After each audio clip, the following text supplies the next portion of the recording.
housekeeping business. We do have a new Zoom link for this meeting.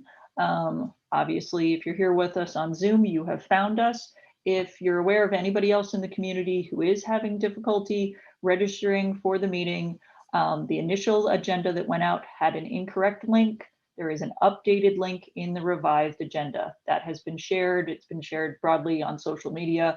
It is up on the town website with a revised agenda. So just make sure people are using the most updated link. And of course, you can always find us on the old-fashioned computer or streaming through Westford Cat television, or streaming on Westford Cat as well. So again, sorry for any confusion about the change in the Zoom link. The Airtable is open for public comment. That link is also listed on the agenda. And a friendly reminder to everyone that any comments or questions posted in the Airtable are part of the public record, as this is a public meeting, and that is public comment as part of our public record for the meeting. That's all of my housekeeping business. So Bill, the floor is yours. Thank you, Gloria. Kerry and I participated last week in a statewide call with other superintendents and assistant superintendents with Commissioner Jeff Riley. He is the Commissioner of the Department of Elementary and Secondary Education. Commissioner Riley indicated at that time that he will be seeking from the Board of Education a vote of approval to increase the student learning time requirements. And that will require school systems to bring students back more completely. What the Commissioner is looking for is those 20% of the schools that actually involve over 400,000 students in the state that are still fully remote, would like them to come back at least part-time, and those in hybrid perhaps moving more towards full-time. Now, the only thing we don't have yet is the specifics. I know some local reporters have been kind of calling all of the area superintendents, and we've all said the same thing. We just need to wait until we hear from the Commissioner after the vote of the Board of Education, which at this point in time is anticipated to be in about a week and a half, before we can move forward and present information to the community and to the staff, and certainly to you as the school committee, so that there's still uncertainty as to the plan. Obviously, there's good news in that Johnson & Johnson is now a contributor to the distribution, manufacture, and distribution of another vaccine. More research coming out indicating that the level of effectiveness of the Moderna and the Pfizer and the Johnson & Johnson vaccine. I think there's reason for hope here in the not too distant future about more people being vaccinated with great effectiveness, so that we're looking forward to making progress. Obviously, we have discussions with the teachers union to take place, but we need to see what the Commissioner comes out with new guidelines that hopefully will be approved by the Board of Education. So I guess, like everything else in the last 11 to 12 months, stay tuned, because new guidance will be coming. So I do want to recognize some students in our theater arts program, and I want to recognize certainly Mike Towers for his continued excellence in terms of theater arts. I think we have the best theater arts program in New England. But I want to congratulate Sadie Green, Lori Lee, Kyla Schultz, and Thomas Sanders. Each one of those students had a new play selected for production in the Boston Playwrights Theater's prestigious 10-minute play festival, the Boston Theater Marathon, part of the Boston Theater Marathon. They'll now collaborate with Boston area theater companies to realize their work in a month-long event that celebrates New England playwrights and generates revenue for the very worthy beneficiary, the Theater Community Benevolent Fund. It says, Mike indicates that their plays will be produced alongside the work of nationally renowned playwrights, including Melinda Lopez, Kristen Greendage, and Lowell's own Jack Neary. And I knew Jack many, many years ago when I used to work in the Lowell Public Schools. It says, in addition to the honor of a professional production, Sadie, Lori, Kyler, and Thomas We'll have the plays published in the anthology, Boston Theater Marathon Anthology. It will be released later this year. So Sadie did a production called One Cream, One Sugar. I think that probably all of us can probably relate to. Lori Lee's is entitled Okay. Kyla Schultz is Tadpole to Toad. And Tom Sanders is On Lock. So we congratulate them for their outstanding work. Really, the Theater Arts program, the students and the staff have consistently brought pride to our school system for many, many years. And we wish them great luck in the future as they proceed. And hopefully they will remain in the area of theater arts for years to come. And that is it for tonight. I wanted to keep it a little bit brief tonight. All right, congrats to all. Carrie? And just to add on to what the superintendent was mentioning, it actually isn't a student competition. It's one of the biggest and most prestigious short play festivals in the country. And oftentimes, Mr. Towers, he had mentioned that he loses sleep waiting for his acceptance letter. So the fact that we had several students is really a very big deal and speaks volumes. I just wanted to congratulate Chris Gorham, who is one of our US history teachers at Westford Academy. He signed a book deal for a project that he began 2 years ago with students, WA honors students. They went to visit the Schlesinger Library at Harvard when they were studying the FDR presidency. And through their exploration of various resources, Mr. Gorham came across a series of documents that led him to research, which eventually led to his writing of a text called The Confidant. And it's about a woman named Anna Rosenberg, who was one of FDR's closest unofficial advisors, which ended up helping or contributing to win World War II and shape modern America. So Chris Gorham will be published by Kensington in 2022. So congratulations to him. And it really does speak volumes how passionate our teachers are. And their studies go far beyond the 6 or 7 periods a day that they have with students. And hopefully that inspires many students to be passionate about the work that they're studying. I also just wanted to mention an update that the MASS, the Mass Associations of School Superintendents, and the Legislative Committee put together tools for roundtable superintendent and assistant superintendent groups to advocate on 2 particular platform items that are very relevant at this time. The first is that there's a request to postpone Mcas for another year. And I know this has kind of been an ongoing discussion throughout this year. And right now the Mcas test is being scheduled and it very well may occur. But some of the biggest arguments that these committees are posing is that there's such a variability district to district, school to school, and household to households. There already is, but adding the pandemic just exacerbates the issue. There's a request to use the money that it costs to administer Mcas, thinking it should be applied to remedial services for some of the content and skills that may be lacking due to the revised schooling this year.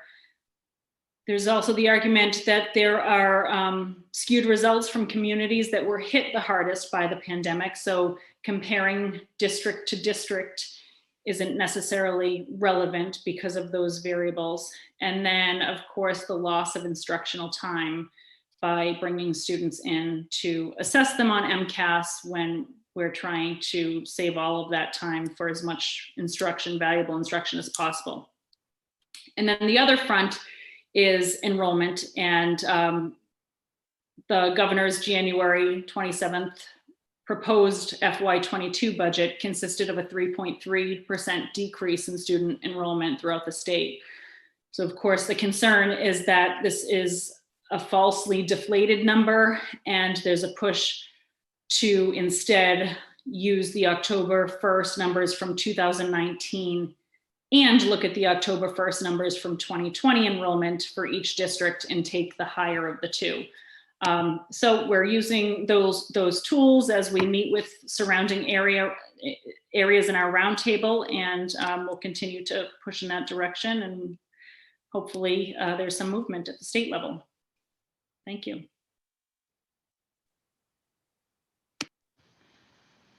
Thank you, Carrie. Any questions at this time or school committee updates? Valerie.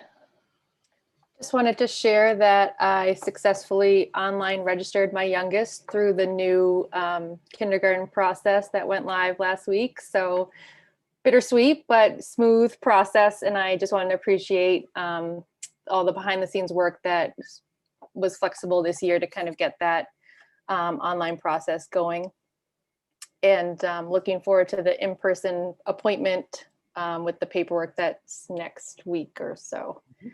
And I also just wanted to thank the Day School Advisory Council for welcoming me. I couldn't make that tour, and I had sent my regrets to Principal Sardella separately, and he invited me to a virtual School Advisory Council meeting to kind of as a substitute for the tour, and it was really cool. I got to listen as they're trying to update their mission and vision statements, and it was just really great to get to know a school in that way. Thanks. Great, thank you. Any other school committee updates? Alrighty. Student updates. Brian, Hannah, anything? Not much really going on. A lot of people are talking about the start times, as that's probably anticipated though. And as well as like the whole all the stuff in the news like regarding like going back to school full time, remote, like whatnot. A lot of like talk about that with people are like a little scared or people are really excited for it. And other than that, like not much. Things are just staying the same for now, I guess. Yeah, lots of uncertainty and lots of things that are up in the air. We get that, Brian. There's going to be more information coming in the next couple of weeks. That's the plan. Hannah, anything to add? Not as of right now. I think Brian pretty much covered it. All right, great. Thank you, as always, for spending your Monday nights with us. Next up, we have an update from the Superintendent Search Committee, and I believe we have a guest joining us, Dorothy Presser joining. Great, fantastic. We will promote her to a panelist in 1 sec. So while Dorothy is coming in, I just wanted to thank the members of the preliminary screening committee who served with us last week for very long nights, a lot of research, a lot of fantastic questions. And for those of you who don't remember who was appointed to the preliminary screening committee, that was myself and Sean Kelly and Chris Sanders. From our staff, we had Amy Bailey, Noelle Coulter, Stephanie Goslin. From our administrators, we had Dr. Cleary and Principal Antonelli. From our parent side, we had David Hill, Anjali Rajput, and Danielle Thompson. We also had from the community, Tom Clay, Ariella Fleischer, and Ellen Hardy join us. And it was a phenomenal discussion. And once again, thank you for all of the hard work you all put in. So at this point, I'm going to turn it over to Dorothy Presser. Okay, good evening. First of all, I'd like to add my thanks to the screening committee. They put in a marathon week interviewing candidates, and first of all deciding who to interview, and then interviewing the candidates, reaching a decision on who to send forward as finalists. And they were just wonderful to work with and had great in-depth but efficient discussions on who to bring forward to you. So you're probably, first of all, wondering who your finalists are. So before we get into any details of what comes next, I'll talk to you about that. The screening committee is sending you 4 finalists. The vote to send forward these 4 finalists was a unanimous vote on the part of the screening committee. And the finalists are in alphabetical order. The first finalist is Margaret Adams. Margaret is currently the Assistant Superintendent for Teaching and Learning in Melrose, where she's been in that position since 2013. It's a position that she rose to after serving as the Director of Curriculum in Melrose. Prior to that, she was the Director of Literacy and Language in Malden, where she also coordinated Title I and Title III grants. She served as the head of bilingual and English as a second language services in the Brockton Public Schools. She's been an acting principal at an elementary school in Boston and in Marlborough. She's been a bilingual teacher and a second grade teacher in Framingham. Dr. Adams received her doctorate in educational leadership from Nova Southeastern. She has a master's in special education from Lesley College and a master's of education in administration, planning, and social policy from the Harvard Graduate School of Education. In addition to that, she has some training in school leadership through the National Institute of School Leadership, NISL. So that's your first candidate. Your second candidate is a little familiar to you, I think. It's Dr. Christopher Chu. Who, as you know, is currently the principal of Stony Brook School, where he's been since 2014.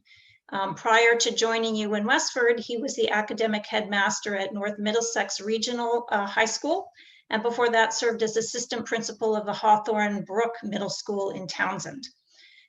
Before serving as a school administrator, he was a theater arts teacher and an English teacher in Tingsboro. He has also served as the artistic director and co-founder of the Village Theater Project in Harvard, director of education, and was director of education in the Greater Boston Stage Company. He started his career, however, as an English teacher in Chelmsford. He has a doctorate in education in educational leadership from Northeastern. His master's is from Fitchburg State, and he has a bachelor's of fine arts from Carnegie Mellon. Your third finalist is Dr. Matthew Janger. He is currently the principal of Arlington High School, where he's been since 2013. Prior to that, he was the principal of Mount Desert Island High School in Bar Harbor, Maine. He was principal for 2 years at an elementary school and also an English teacher for 6 years at the high school level in Ann Arbor, Michigan.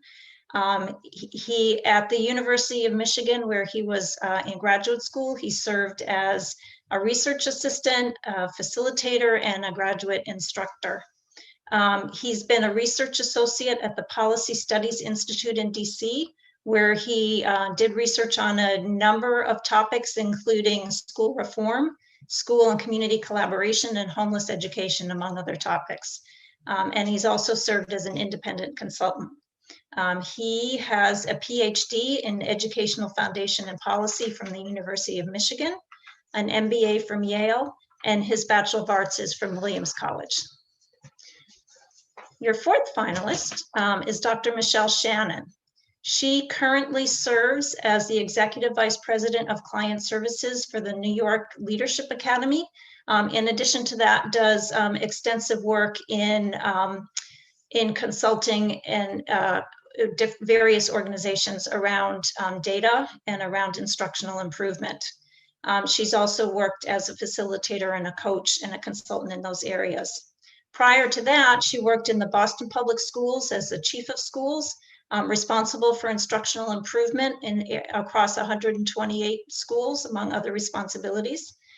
She's been the chief academic officer for the Rhodes Charter High School in New York City, the senior director of administrator development of the Administrator Development Branch of the Los Angeles Unified School District, where she developed and articulated the vision for school leadership.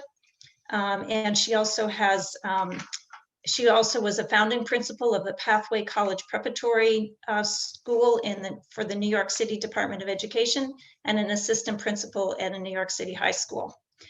She has also served as an adjunct professor and an elementary teacher. Her doctorate in educational leadership comes from the Harvard Graduate School of Education. She also has some postgraduate work from the City University of New York in school district leadership and school building leadership. She has an MBA from Hunter College in social work and a Bachelor of Arts degree in sociology and education from Baruch College, part of the City University of New York system. So those are your 4 finalists. And that was a mouthful, I know, and a lot to take in. After I depart your meeting, I will be sending all of you a link, or all the school committee members, a link to the application packages for the finalists. I'll also be sending you a document that has the resumes of the finalists with the personal information redacted from it. Only the resumes are considered public documents. So the application packages are for the school committee members only, and the resumes of the candidates can be publicly disseminated. So before I go on to the schedule from this point out, does anybody have any questions? Okay. So we did some, with help from a number of you, from Alicia and Sean and Carrie, we did some work today on scheduling the next couple of weeks. These candidate visits to Westford and the school committee visits to the candidates. So the schedule right now, I don't have what the whole day, they have not obviously talked to everyone they'd like to have the school committee talk to in their district. They'll be getting that scheduled to me when they have it. But I can tell you that on Monday, March 8th, you'll be visiting Matthew Janger. On Tuesday, March 9th, you'll be visiting Margaret Adams. On Thursday, the 11th, you'll be visiting Christopher Chu. And on Friday, March 12th, you'll be visiting Michelle Shannon. Just to let you know, it may seem a little odd to be visiting someone who's an internal candidate, but we want to make sure that everybody is on the same footing, that we give everybody the same opportunities to have exposure to the school committee and to the district. And you'll be talking to people and hearing about the candidate in a way that you probably wouldn't just by hearing, by dealing with him as a parent or as a school committee member. So there definitely is a worthwhile use, I think, of your time to be able to do the site visits in both directions and to be able to have the community and other people talk to Dr. Chu as a potential superintendent, not just as their middle school principal. In the other direction, on March 11th, Margaret Adams will be visiting Westford. On March 12th, Michelle Shannon will be visiting Westford. You're going to note that the visit for Michelle Shannon is both directions on the same day. Because she's not involved in your site visit to her people, that will work out. But it turned out that for her, that was really the only day that was amenable to both your schedule and her schedule. On Tuesday, March 16th, Dr. Chu will be visiting Westford in his capacity as a candidate.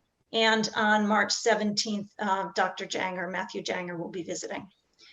With the help of, as I said, with the help of some people in the district today, we have the schedule for the day pretty much set for those days, and we'll be getting that information out to you and the community in the next several days. Any questions up until this point? So Dorothy, I don't have a question. Oh, sorry, Gloria.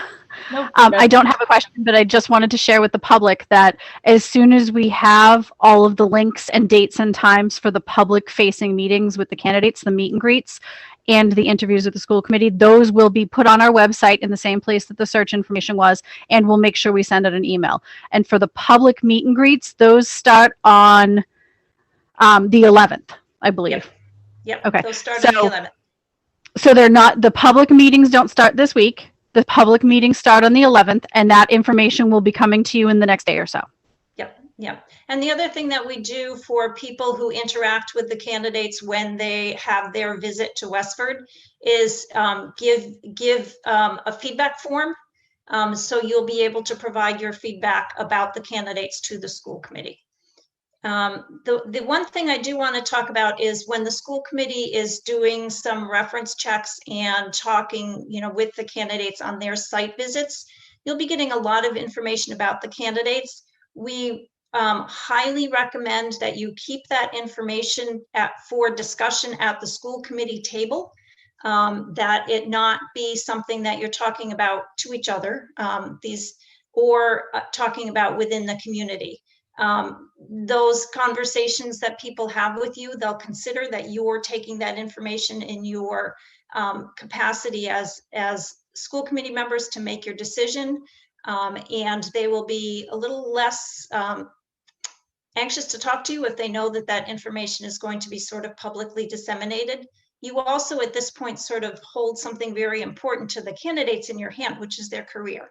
And so we don't want to do anything that comments or conversations get started in a public arena that could potentially reflect poorly on you or on the candidates.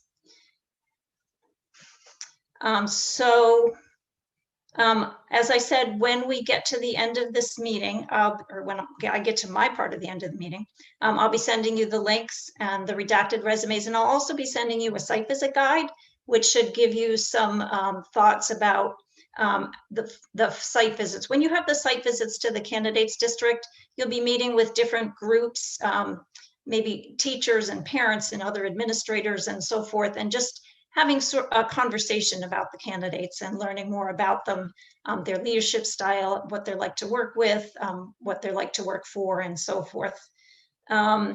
The last piece, I think the last piece, or I can be corrected if there's other wrong before, I want to make sure that I answer all your questions too, is that when the candidate, the culmination of this obviously is that the candidates, or the culmination of the visit is the candidates will have an interview with the school committee. Generally the way we manage those interviews is that I work with someone on the school committee, whether it be Alicia as chair of the superintendent search subcommittee or Gloria as the chair, to formulate a basic set of questions, maybe 10 or 12 questions that will be asked of each candidate. And in order to do that, because you can't have that discussion in executive session, which sounds a little crazy, and you don't want to discuss exactly and set the questions you're going to ask in a public forum where all the candidates can know the questions ahead of time, is that we ask that each of you send 3 questions to me, and I will work with whoever you decide is the appropriate person to put together 10 to 12 questions that cover the range of responsibilities of the superintendent, that cover the range of things that you identified as important to you and looking for the next superintendent.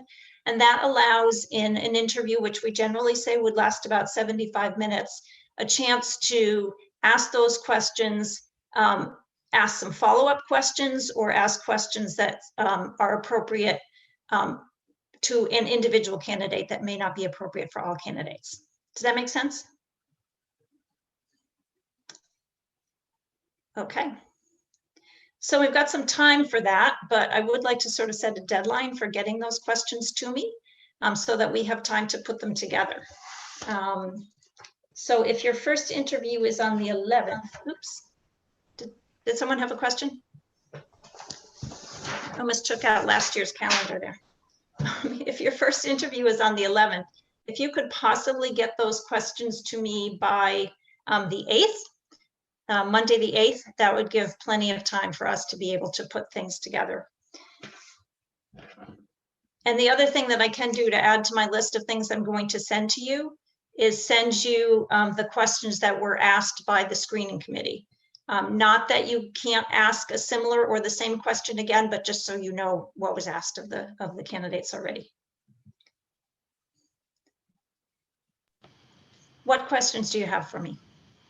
Well, I think I'll start with thank you. That was a lot of information. This is a somewhat daunting and sobering task we have ahead of us. So I'll just, if no one minds, just kind of summarize what I think I understand the process is from here on out, and hope I've got it. I hope I've got it straight, and hope that helps the public who may have also been doing what I was doing and trying to catch up and understand where we go from here. So we have 4 finalists that have been brought to us by the preliminary screening committee. Thank you, preliminary screening committee. Thrilled to hear that it sounds like that was a really good process and a unanimous decision. I know that was a daunting task as well. So thank you to everyone who participated in that. And thank you to Alicia for heading up that effort. So what happens now is we virtually, all of this is occurring virtually, correct? We virtually go to visit the candidates and to learn more about them, and they virtually come to visit us to learn more about Westford. I know the big question the public is going to ask is when and how they get to participate and do their feedback. It sounds like there will be forums. They start, the first one would be on the 11th. All that information is coming, and those will be publicly posted links where the public can participate and provide feedback. And then does that visit day, when say a candidate is coming to us, does that end with the school committee interview? Is that the last thing on the day? Yes, yes.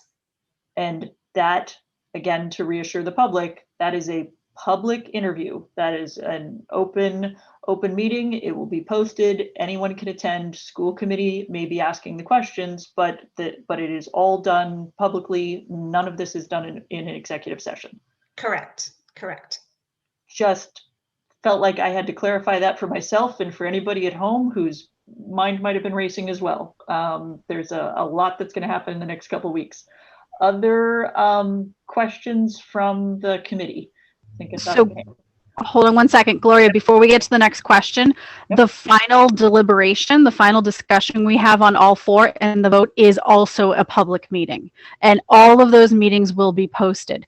And it's also important to know that there are public meetings to meet and greet the candidate on those evenings. But during the day, those candidates will also be meeting with our superintendent, our leadership team, our teachers, and a representative group of students as well. So they're not just interviewing with the general public. We are interviewing in both directions all the way through the structure of a district.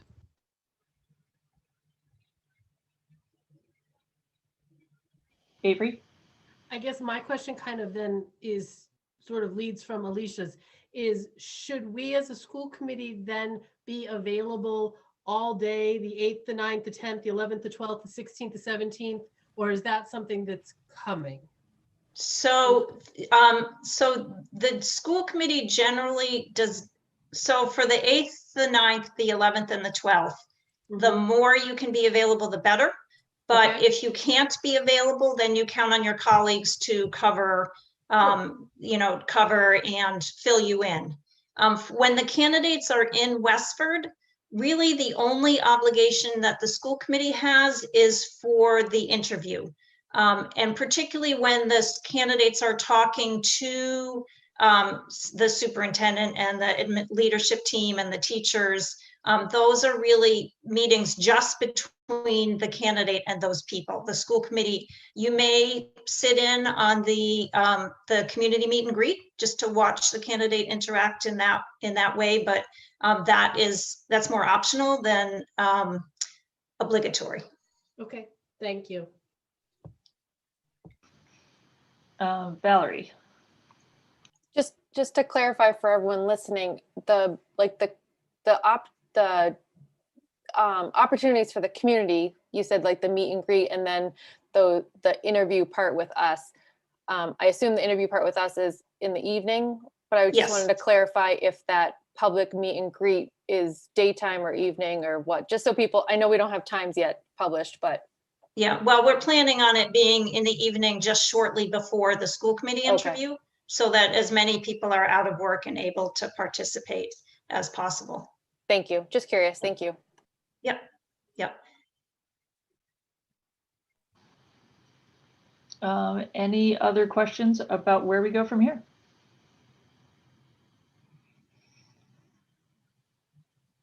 Okay. All right.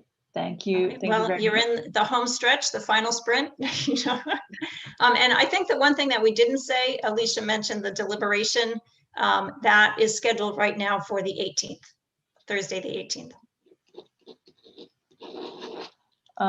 And again, to reassure the public, because I know there'll be questions, that entire deliberation and final vote is a fully public meeting. That is correct. Nothing takes place in executive session. That is all a public open meeting and open deliberation. Yep. Okay. All right. And any other questions? I know there's a lot that needs to happen here. Any other closing thoughts, Alicia? Just to watch the district webpage and in your inbox for an update coming in the next day or so. And again, a thank you to the PSC and frankly to our entire leadership structure from Bill all the way down, because all of your input will be important in this stage. It was beyond helpful to have everyone's input as we moved up to the process of narrowing down finalists. But now we really need to hear from the public and from our administration and our teachers and our students what they think about this group of people. So I'm really looking forward to hearing from you all. That does dovetail into a public question we just received via the Airtable from Christina Green, who's a member of our FinCom, and was asking, will the public be able to ask the candidates questions? The public will be able to ask the candidate questions at the public meet and greet. The interview with the school committee is just the school committee. And I don't remember if I mentioned in that group of people who will be interviewing the candidates during the day, there is also a slot for town leadership, for the town manager's office, Jody, Dan, and whoever else wants to participate there in the select board, so that group of people, because it is a position that interacts very frequently, very closely with the town, that there will be feedback for them as well. And again, just a clarification for myself and for people watching at home, what is the mechanism for how, if school committee, say, isn't sitting in on the meeting between a candidate and municipal leadership, how would we then receive feedback from those in municipal leadership about how it went? So I will provide a link to a feedback form. And then once the visits have been completed, I will make sure that the school committee receives all the feedback that's come in. All right, fantastic. Any other, Chris? Yeah, I was just going to say it's not the first time we've said it, it won't be the last time, but thank you, Dorothy, for shepherding us through the process. You've made it just so easy for us so far, so it's very much appreciated. Well, thank you. Yes, it is a daunting task, and it is very good to have guidance about how to do this. It is certainly not a task we want to undertake frequently, so we appreciate all of the expert guidance. Well, that's why we're here, and we're happy to help in any way we can to make it as smooth as possible for you. Just saying, Bill? I just want to congratulate the 4 finalists. It's quite a rigorous process. I know that they have gone through, and the person who was selected will be working in a wonderful town and a wonderful school system. And so only good things can happen for the candidate who's selected. Thank you, Bill. And absolutely. Welcome to our 4 finalists. We're looking forward to meeting you and for you to meet us and to learn more about you. So exciting, daunting, but also exciting process ahead. Thank you. Anything else? All right, Dorothy, again, thank you so much for all your guidance and assistance. And I'm sure we will be seeing more of you over the next couple of weeks. You will indeed, and it'll be my pleasure. All right. Okay. Thank So I you. will leave you and get to work on sending you some information. Great. We'll look Okay, forward thank to it. you. Thank you. Thank you. Okay. Tough act to follow on that one, but we do have a budget update, or, oh, I'm sorry, I'm skipping things, COVID-19 update. Yes, we are updating our dashboard to include more information. This past week, I met with 4 of our nurses who are interested in participating in presenting more data. I talked with them because, quite honestly, my schedule has become more and more busy, and I was struggling to keep up. And they are going to work along with me and do a great job in expanding the amount of data that's on the dashboard, not only locally within the school system, but town data, DPH data, any research and information that is of great interest in the COVID-19 situation. So looking forward to it. I know they've already submitted some updated information and some increased information. And we're looking forward to maintaining that on a more regular basis and a more comprehensive basis. So I want to thank the nurses they were very eager to step in because they have lots of information that they would like to share, and I'd like them to share it with all of us and the public. So I want to thank Joan, Kathy Bordeaux, Sue Hanley, and Cheryl Carpenter in particular, because they are going to be taking on this task with me. We met with the COVID Advisory Committee last week. We discussed the possibility of the commissioner requiring a more complete return of students. We did discuss the fact that it is just too early to tell. I do believe now that the 4 physicians on our COVID Advisory Committee are beginning to think similarly, in that they do feel that 3 feet with masks is safe, and it represents safe conditions for minimizing any transmission of the virus. That I think some of them have referred to the fact that the CDC continued guidance of 6 feet of distancing pertains mostly to 6 feet of distancing when people are unmasked.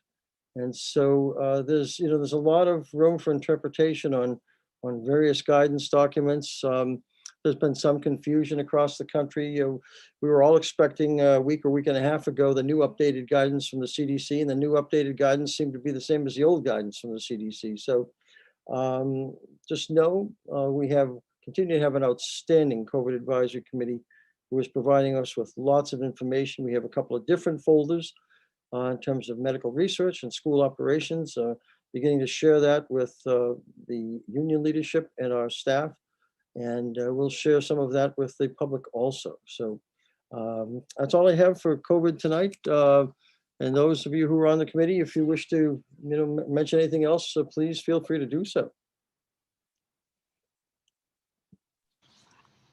No, I think that covers things.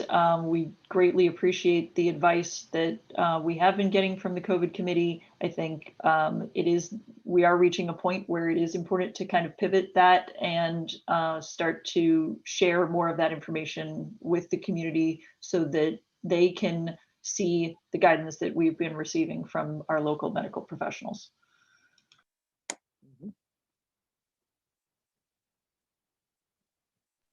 Any questions on that topic before we hop to budget? Okay. The FY22 budget update. Well, just very briefly, we, as the public knows, we have submitted the FY22 budget to the school committee. We are still in deliberations. A very important part of that is tonight's discussion on the 4-tier proposal for 4-tier starting time.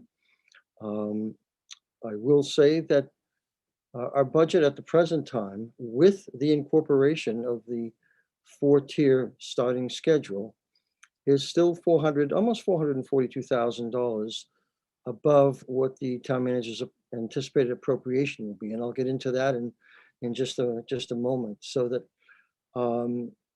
we really need to come to a decision, which will eventually come next week, in the March 8th meeting, on the 4-tier, before we proceed any further, because that has great implications on our budget, and I will get into that in just a moment. I do want to let everyone know that on March 25th, we have our first of 2 meetings with the Finance Committee and Board of Selectmen.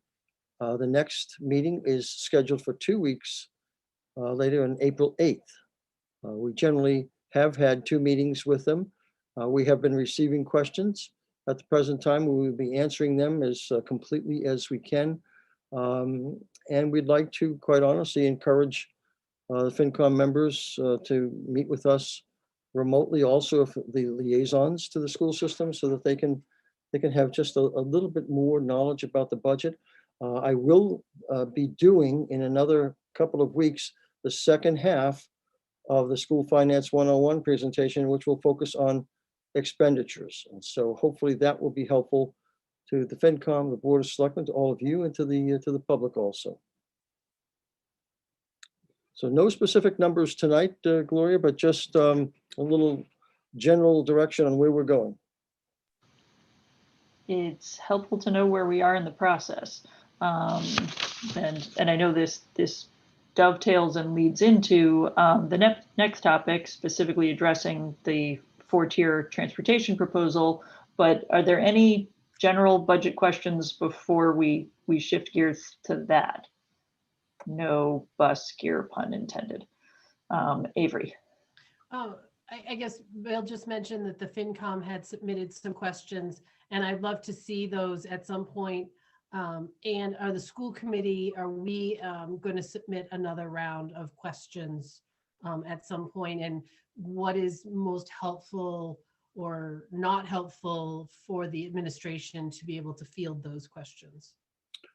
Well, we would certainly welcome your questions, because we want you to have as much information as possible, so that in general, the sooner you can provide us with them, the better, because some of the questions you may have might be the same as the Finance Committee and selecting questions. And so instead of a duplicate effort, we can answer them all at one time. But we'll be very glad to answer the questions for you.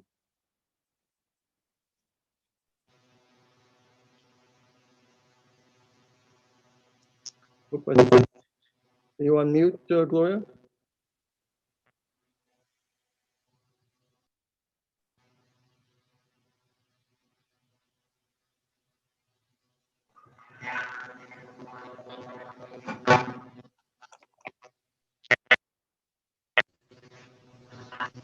Gloria, do you want to go out and come back in? Okay. Excellent. So while Gloria goes out and comes back in, Bill, would you like to give us an update on our Director of Finance? Yes, I can do. I'll be glad to do that now instead of waiting for the personnel update. As you may or may not know, in the public, our Director of School Finance, our outstanding Director of School Finance, Ingrid Nielsen, has decided that she would leave the Westford Public Schools to take a more manageable job from her life perspective in the Harvard Public Schools. So we will miss Ingrid greatly. She has been an outstanding contributor to our school system.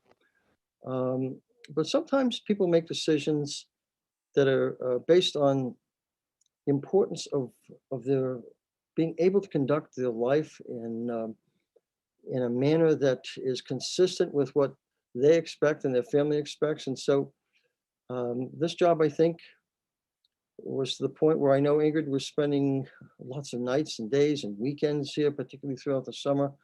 And Ingrid, like Kerry and hopefully myself, run towards issues instead of running away from them, and run towards work instead of running away from work. And so we know that this was an important lifestyle change for her, and no, there was no hidden agenda. I've seen the stories on social media left and right. There's no intrigue, there's no mystique about it. It was just, it's the right fit for Ingrid's lifestyle. So we thank her sincerely for her work, and hopefully someday she'll come back in the Westford Public Schools. Hopefully my audio is back. Is it? Yes, it is. Excellent. Well, I wouldn't want to miss the opportunity to send a huge thanks to Ingrid for her dedication to the school system. I know everyone on the committee and I personally have learned so much from her. And I greatly appreciate her dedication, work ethic, and just unparalleled professionalism. She will be difficult to replace. We will miss her, but we also wish her well in her new position. I know I kind of hopped in and out. I thought I saw a hand. Sean. Yeah, ditto to Ingrid being gone. She'll be sorely missed. Bill, on a related topic, is there any plan to fill the position now, or are we looking at an interim position, or what? Well, I'd be looking at an interim position. I think the best thing to happen is for the new superintendent to select the new director of school finance, because that person sometimes has had a working relationship with a person in the past, or knows specifically what they're looking for. And so I think it's in the best interest to have the new superintendent fill that position.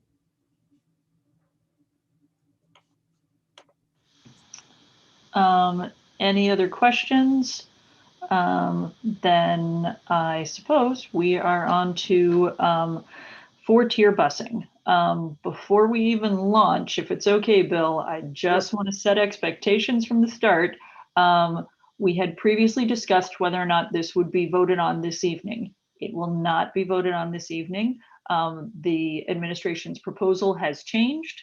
And since the administration's proposal has changed, we feel like we need to give the committee and the public some time to look at the new proposal and assess that, because it is different from the first one that was brought to us in January. So the full deliberation, discussion, and vote on this topic will be next week, March 8th. Mhm. And I do want to let you know that we have our principals available with us tonight also. For any questions, they'll be available next week also. Okay. Are you ready for me to start, Gloria? Okay, Chris, if you could bring up those slides. I do have a few slides to provide a little direction to the conversation here about why we're at this point with 4-tier busing and what the revised recommendation looks like. Just as a reminder, I want to remind everyone that we have submitted a budget request from the general fund for $62,541,000, okay, and change. Now, there's a little asterisk next to that. And if you look below, that includes the savings with the 4-tier schedule, okay? The town manager's anticipated and expected town appropriation is almost $62,100,000. And so that leaves a difference at the present time. We're short of the town's appropriation by almost $442,000, $441,912. Now down below, I've indicated that that's a difference regardless of the 4-tier busing, with the 4-tier busing included, in our budget.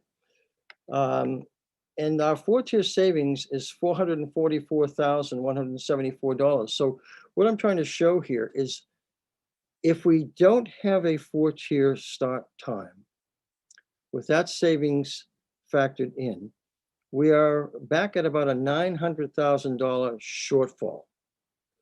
Now, I have to say that, as you know, that I presented a report to you, to the committee and to the community last week on Thursday afternoon.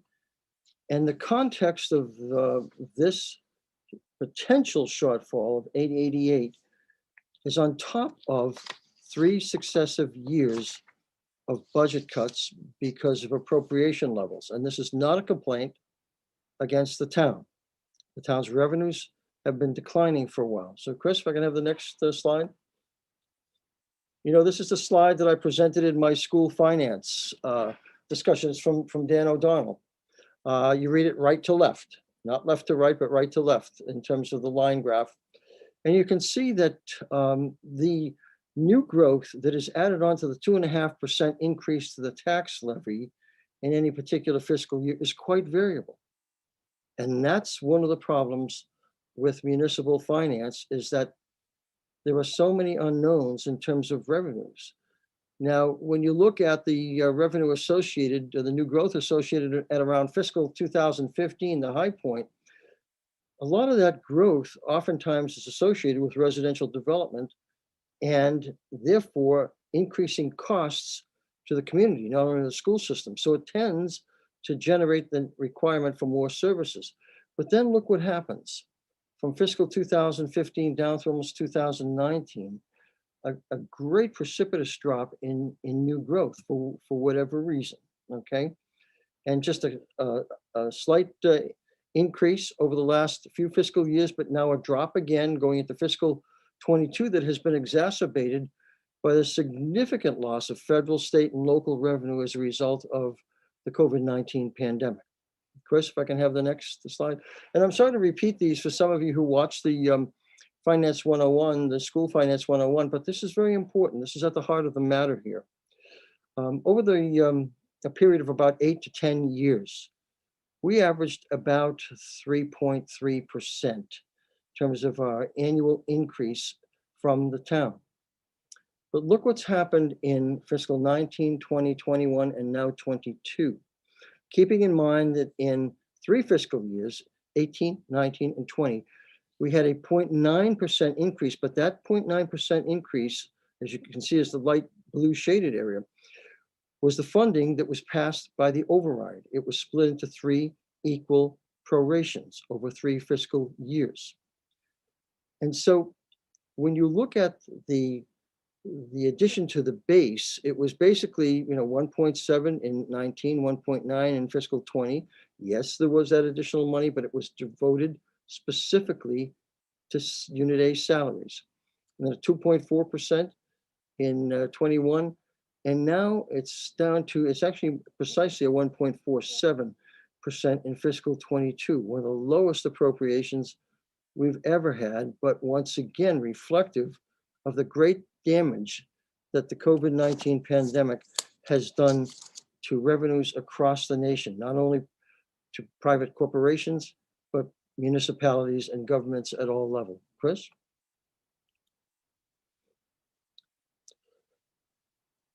So when resources become more and more scarce, we look to prioritize. And that's what we've always talked about with the Finance Committee, with the board, Select Board, is prioritizing things because we can't afford everything.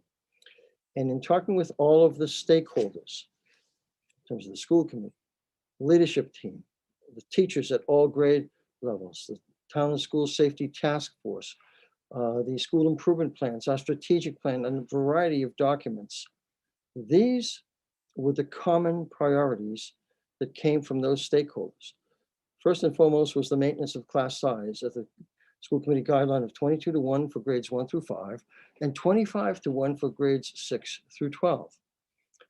The current and emerging needs of students require us, absolutely require us to do something to continue to address the burgeoning social and emotional wellness issue of our students. I know that Gloria and Avery, participating regularly in our COVID advisory committee, we have heard from the physicians that they have the largest number of children being seen by them as pediatricians for anxiety and stress-related issues that they have ever seen. That, in many cases, will transfer over into the school environment also. We need to do something to address this. This is also a priority that has been talked about often in our town and school safety task force. We want to expand the cultural relevance of our curriculum and our classroom materials, our library collections, and our professional development. We are absolutely committed with a diverse and increasingly diverse community to making sure that we provide materials that are more reflective of diverse authors, diverse topics. Professional development is important because even the way students are addressed, questions are posed, answers are given, is changing in terms of cultural phenomena such as gender, such as ethnicity. We want to make sure that we do everything possible to increase our cultural competence throughout our organization. We need to continue to provide adequate technology support. The one thing we found this year in our online efforts is it requires even more and more technology support, basically from technicians, keeping our technology up and running on a reliable basis. And this year also underscores something that we have been looking to do for many, many years, and that is increase our appropriation for building maintenance. We have experienced a significant deficit in those accounts over many years because we can't seem to budget enough money. We have addressed some of that this year to continue to maintain a healthy, safe learning environment in all our schools and try and do more preventive maintenance as opposed to corrective maintenance, as you know, after something actually happens. Chris? So when I was looking at where do we cut?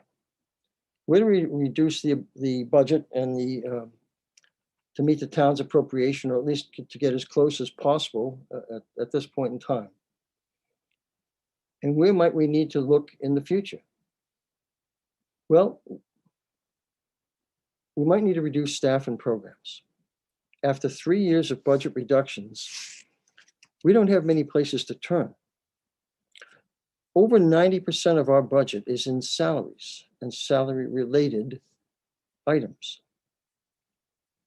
Contracted services, materials, supplies, and other expenses are a relatively small portion of our budget and cover things such as school bus transportation, tuitions paid for outside placements for special education students, our heat and utilities, which are essential to keep our buildings operating.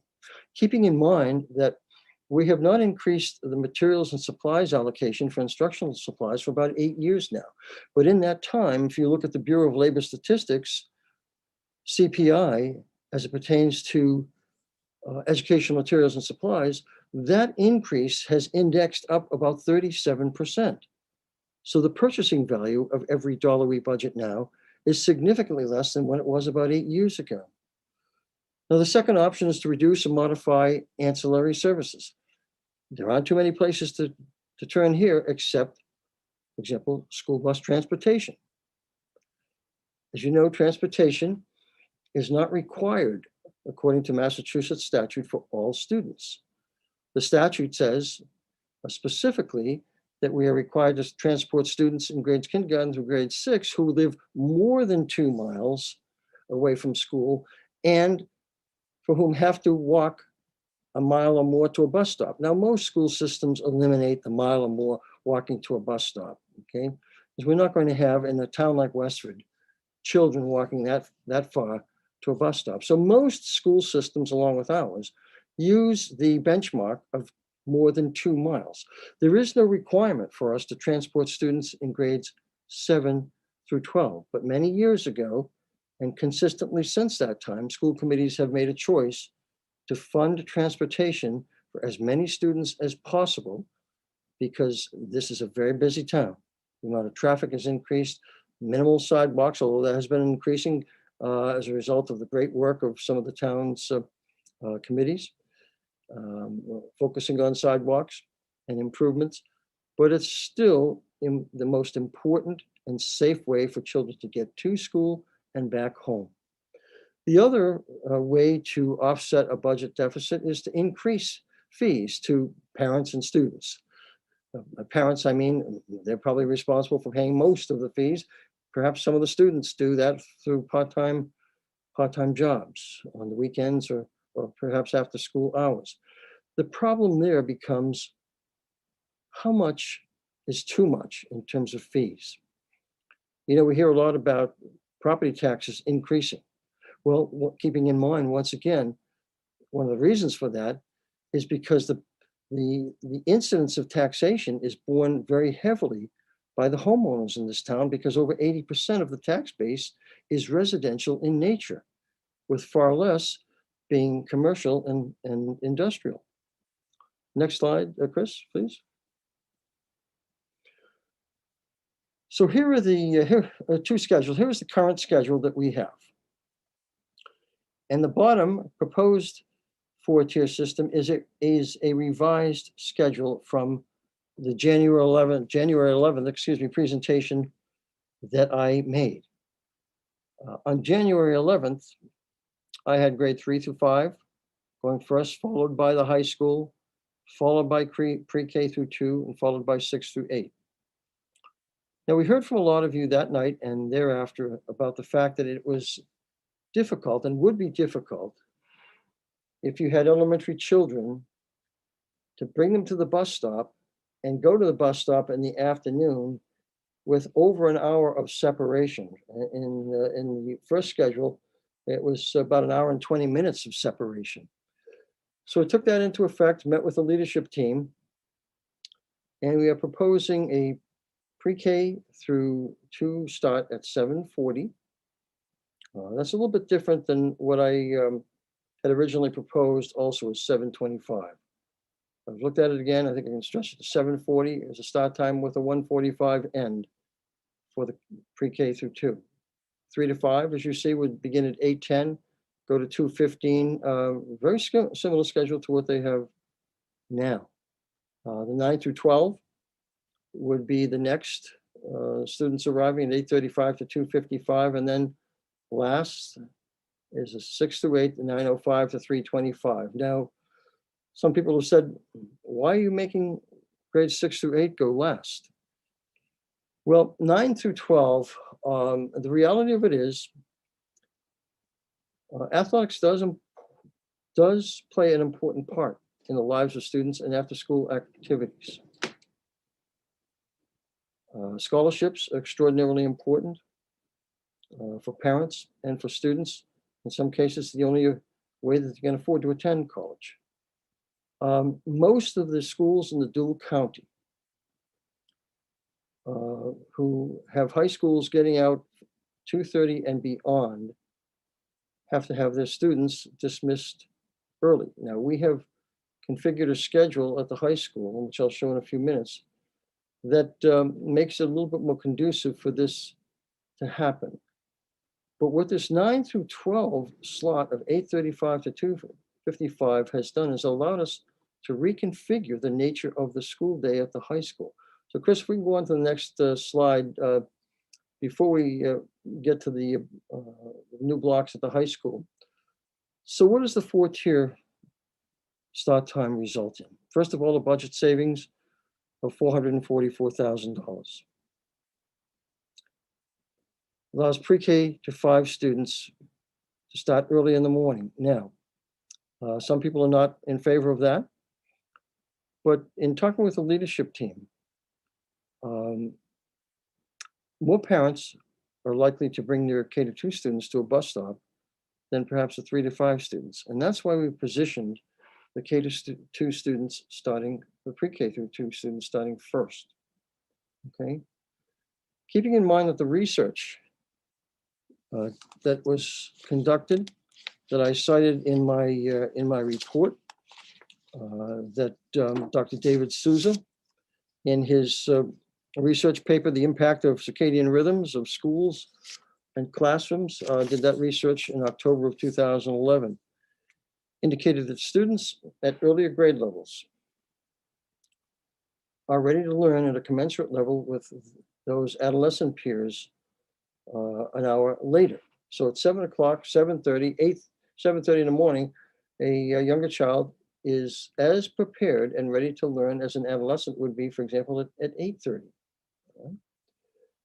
Now, the grade 6 through 12 students, obviously under the schedule, would start later, and is consistent with the adolescent sleep research, consistent with the excellent report that the Citizens Advisory Committee studying school start times presented about 2.5 years ago. Now, what we're able to do also at the high school is work on the scheduling that is more consistent with some of the recommendations in the Challenge Success Program. Slightly longer blocks, okay, fewer of them. And so, we'll be glad to answer questions related to those blocks, and perhaps Mr. Antonelli or Kerry could address. Certainly, we've talked at length about that last block of 80 minutes and what that might look like, just so that the parents and all of you know what that would entail. So those are all the slides I have. I wanted to just kind of repaint the picture here of where we are, what the revised proposal is, some of the byproducts from the 4-tier recommendation, which is the savings, starting elementary students earlier. Now, we've heard You've heard in the past some of the issues with students, younger students, getting home later in the afternoon in terms of being tired at the end of the academic day. This is a solution that is impossible to maximize and optimize all of the benefits for everyone. But when you look at the financial impact, when you look at the fact that the starting sequence is consistent with what the sleep research has said for students pre-K through 12, and then what we're able to do in terms of reconfiguring the high school schedule, there are some benefits that do accrue from this. And so with that, I'll be glad to answer any questions or take any comments such that we can be ready for a deliberation and decision next week. Thank you, Bill, for setting the stage again. I will just remind everyone, there's not going to be a vote this evening, but we obviously want to ask some questions so that the committee can more fully understand the new proposal that's before us, so we can have more fruitful conversations with the community this week and assess this kind of new revised proposal. I know it does address some of the community concerns that were expressed on the first version that was presented in January. But it also could create some new questions and concerns from the community. Before we get to that discussion, I am going to beg everyone's forgiveness on this one. When I had my technical difficulties with my sound, I did miss two questions which were pertaining to the FY22 budget update. And I just wanted to circle back to those questions from the community. One was from FinCom member Heather Fitzpatrick, who's asking if FinCom can see the school committee questions as well, since we had asked if we could see FinCom's questions. Absolutely, we can share those questions back and forth. I spoke to Finance Subcommittee Chair Avery Adam about that today, and we will get those to FinCom. The other question was from Elizabeth Almeida, and let me find it again. She said, Superintendent Olson just mentioned a deficit of $440,000, $100,000. I'm saying it wrong. I apologize. The deficit that he mentioned, even with four-tier busing, I thought in a recent meeting there was an indication of an additional $137,000 revenue to offset the addition of adjustment counselors, reducing that $440K. I believe the amount she's referring to is Student Opportunity Act. I guess that's the question. Is that Student Opportunity Act money included in the deficit or not? No, that's that would allow us to reduce the deficit if by 137,580, if the Department of Elementary and Secondary Education approves my application for that money to be used for 2 adjustment counselors. So that could reduce the 441 by $137,580. Okay.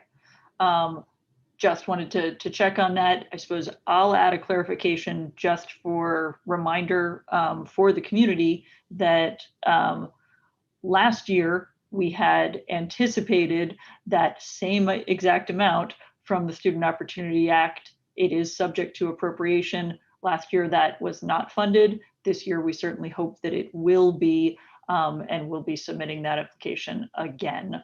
But last year that expectation went unrealized. And with the apologies on my own being tongue-tied on numbers and circling back, then we'll return to questions on the 4-tier busing proposal to the committee first. Avery, do I see a hand? Yeah. So I asked before, and I just want to be sure that we're being transparent. This is a financial decision, and we are trying to reap as many benefits of this financial decision in mental health improvements, in sleep improvements, in the block scheduling. we're trying to make lemonade out of the lemons that we are having to toss right now based on the 4 tiers. I think it's really important that the public understand that this is a fiscal, financial, health of the district decision right now that we're looking at, and being able to keep things going, as Superintendent said, without really having to cut into really drastically. I mean, we've had to make some hard cuts in the last couple of years, and we'd love to not have to do that. But this 4-tier busing is a lot to swallow. I think I've seen a lot of questions, Bill, about after-school care. Could you speak to the before and after school and how that might help working families? I know it's asking them to take on an additional financial burden, but will there be care available at the schools for these kids? We will reinitiate the before school program. May very well do that for the middle school also.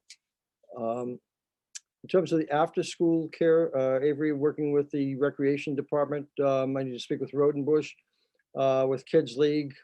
They are renting our facility right now. So they're right down the hall. I have begun some conversations with Sarah Nolan and other daycare providers to see how they might be able to help parents. Once something is definitely approved by all of you, then we know what the target is in terms of more specificity in terms of daycare.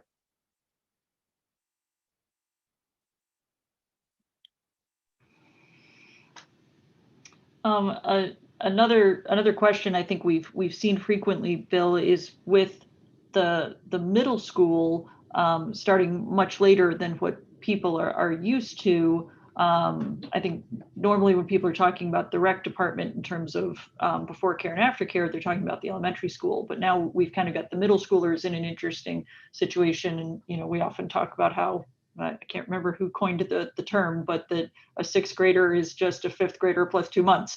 So that would be me. Okay, that's your phrase. Okay, I know that's someone's.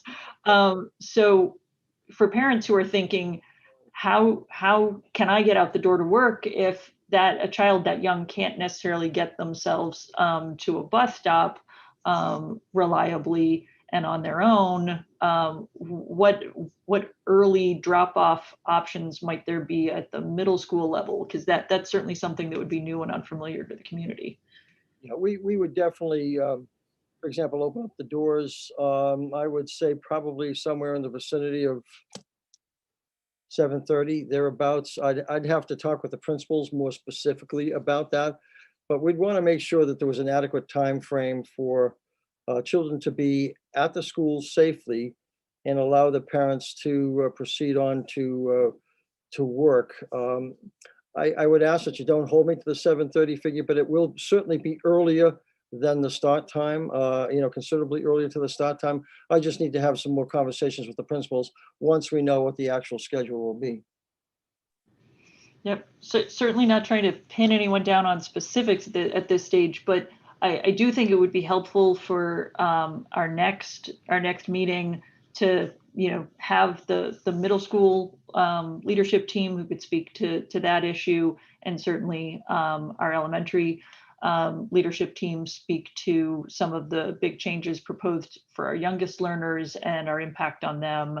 Sure. And of course, I know we've got changes at the high school in terms of time and in terms of the change in the schedule for the 5-drop-2 schedule. So hearing from our leadership team next week, I think is really going to be helpful to the committee in particular and the entire community as well. I saw some other hands. Where did I see some hands? Ming Chen. Yeah, so as Avery said, this is mostly a financial driven decision. So we have to actually talk about finance first. The 4-tier, because the school committee has been looking at a start time like a couple of years, but we've always been told like it's too expensive. But suddenly this year, the 4-tier, it's like oh, we're going to be able to do the later start time and save money. But let's go back a little bit, because for the last 10 plus years, we used to have 15,300 to 15,400 students. Now we're down to 47 to 48 students. So that's like almost 600 students, about the size of any of our middle school, and then much, much, much more than any of the elementary school. One of the things I would like to ask is that, have we actually looked into our school configuration, our learning models? I know that Westford is a little bit different from other towns. And then really is like, if the new superintendent comes in and then decide, I'm going to do a different learning model, and then next year, the 4-tier school busing is going to be really disruptive if like the year after is going to be a different busing model. And then I think on the finance side, I have like asked before, because many parents, they also have the same question regarding the WA graduation requirement for physical education, and then why is that required for the athletes? Also, some people ask about why we're not collecting bus fees for the spring, and then I have also asked that a couple of years in the past, is that have we actually looked into the central office staffing level, and then some of the roles in the school system, right? Do we really think that's the best use of personnel in that regard for different various roles?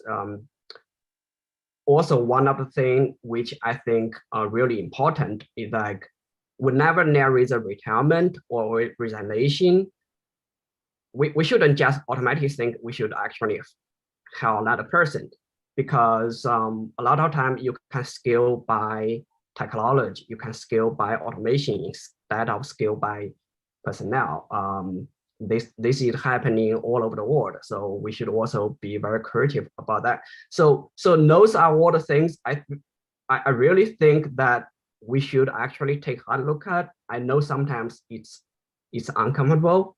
I have been asking all those uncomfortable questions for years. I just think that it could be uncomfortable. It could be like challenging. But remember the fact we lost 600 students, more than any elementary schools. Yeah, we and please understand, we don't avoid difficult issues. My responsibility to this community is to provide the best education possible for our students, but also I have an equally important fiduciary responsibility to make sure that tax dollars are expended wisely. We have, if you recall, Chen, we've cut our staff commensurate with at the middle school and elementary level with reduced enrollment. We had a sizable reduction for this current fiscal year, and going back a couple of fiscal years. We have not increased our materials and supplies. In fact, those have been decreasing based on the student count. And so we have scaled the budget back to levels that reflect the declining enrollment.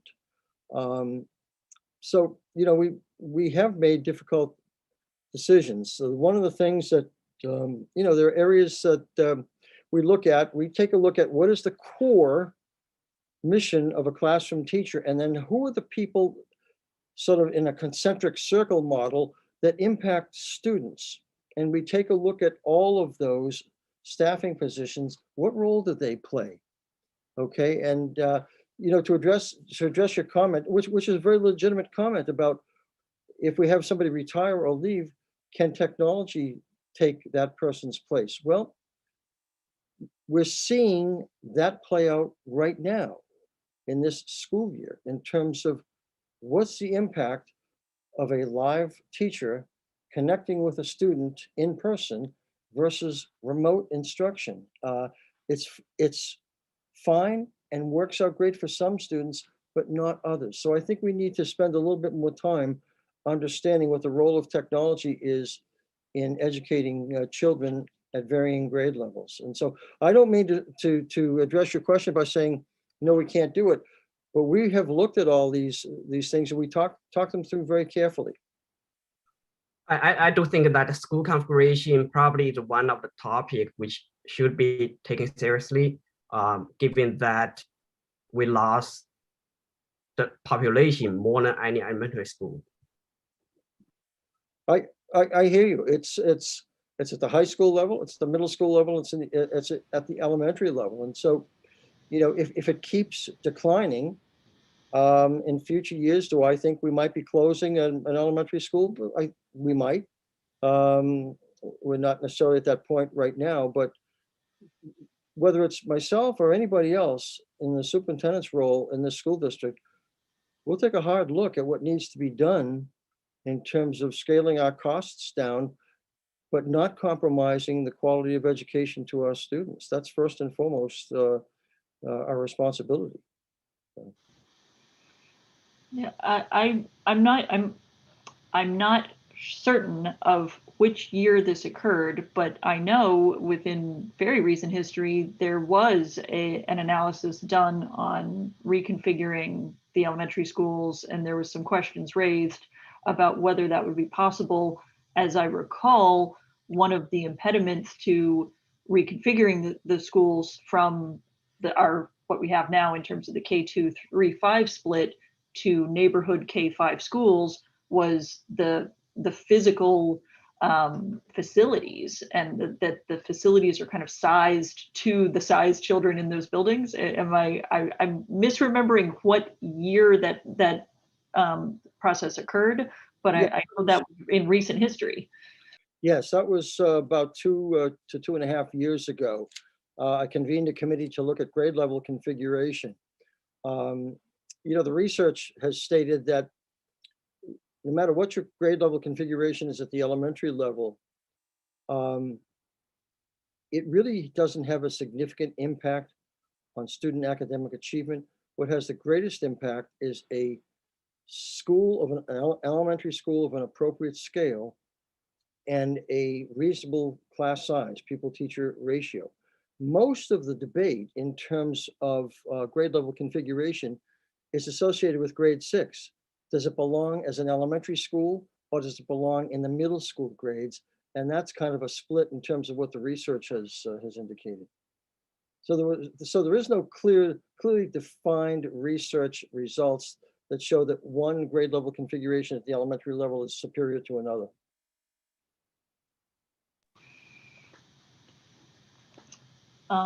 I saw other hands. Valerie. First, I just wanted to say that I was glad to see this new proposal presented this week, but then the vote pushed to next week. You know, that was a concern of mine, so ensure that the community had a chance to see it. So thank you for being responsive with that and showing that flexibility. In my opinion, when I look at the proposal, I see flipping elementary. When I say flipping, I mean like elementary moving before secondary. That to me feels like a pretty big culture shift and like a community-wide change with numerous cascading effects, which we kind of talk about with before and after school care and athletics and extracurricular activities. And, you know, we've heard concerns from middle school families about enough time for homework. And so I guess I'm just not sure that the community feels ready for that. Sorry, my personal opinion is that I don't feel like we're ready for that, especially in a year after a pandemic.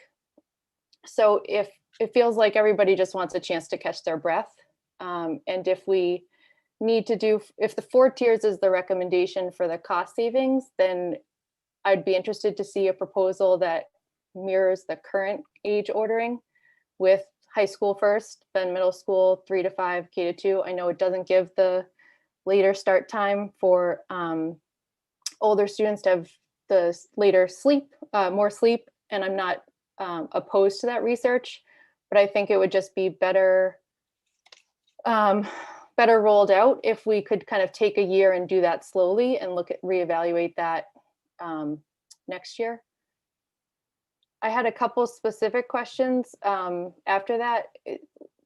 What's the impact that we think that if K to 2, preschool to 2 was in the first slot, what kind of impact do we see to preschool? Because I noticed last year's, there was an answer in one of the like school committee budget questions that said that there would have to be a shift from having AM and PM options to just full day tuition spots at the preschool, because it would be hard to sell that like 7:40 to 10 a.m.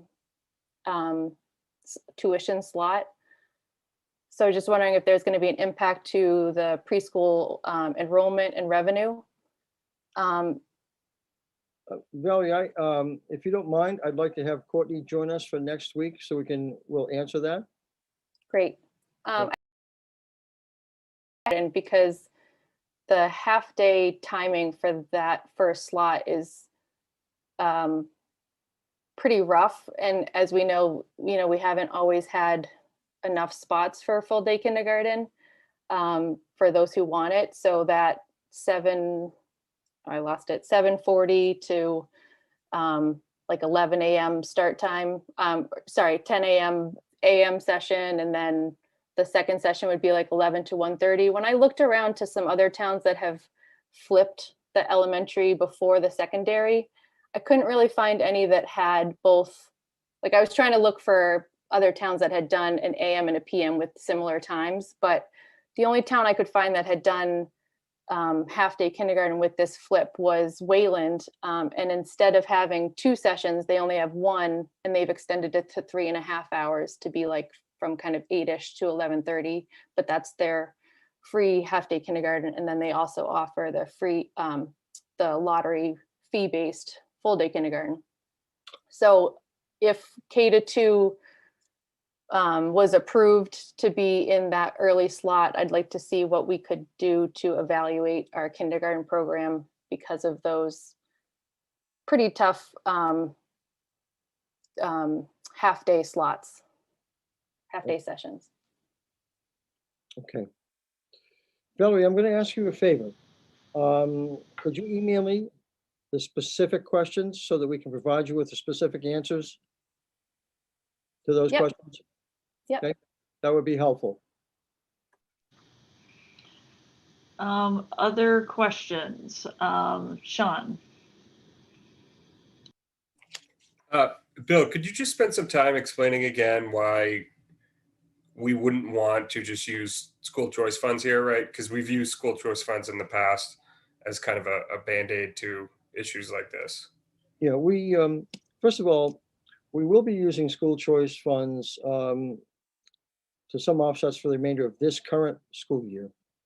What we don't know yet next year is what we might have to use school choice to supplement.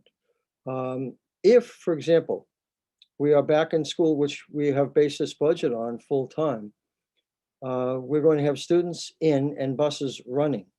Now, we don't know with certainty right now. There was a survey that was associated with a new teaching and learning model that we thought we would be putting in place in early April until the commissioner came out with his pronouncement of new guidance to be forthcoming. We don't know how many parents will put their children on a school bus. Now, let's take an elementary bus, for example, or middle or high school bus, that whether it has 15 students on it or 52 students on it, we still pay for that bus. And so if we have a shortfall in fee collection next year, we're going to have to supplement that with something, and more than likely it would be school choice. You see, school choice is the only money that is not fiscal year specific and is very important, as we've discussed with the Finance Committee and Select Board for many years, as a hedge against uncertainty, and to allow us to leverage our position from one year to the next to bring about stability in programming and staffing. And if you ask our staff over the last 15 to 20 years what has been most important to them, they will tell you the stability of operations, of programming, and staffing for services to students. So that, this gets into the issue, well, do we deplete as many of the accounts as we might need to make this happen? Well, I would not recommend that very strongly, because I feel I'd be failing my fiduciary responsibility to the town, because My job is to not only look at this fiscal year and next fiscal year, but how are we set up as a school system 2 and 3 years down the road so that we don't get into that sawtooth effect of adding and deleting staffing and services as current and emerging needs come forth. So I'm sorry, I didn't mean to give you a protracted and long answer, but there's a lot to this that, you know, it's like at home. Somebody says, oh, you know, break the piggy bank and let's clean it out. But there's nothing after that. What's after that to help?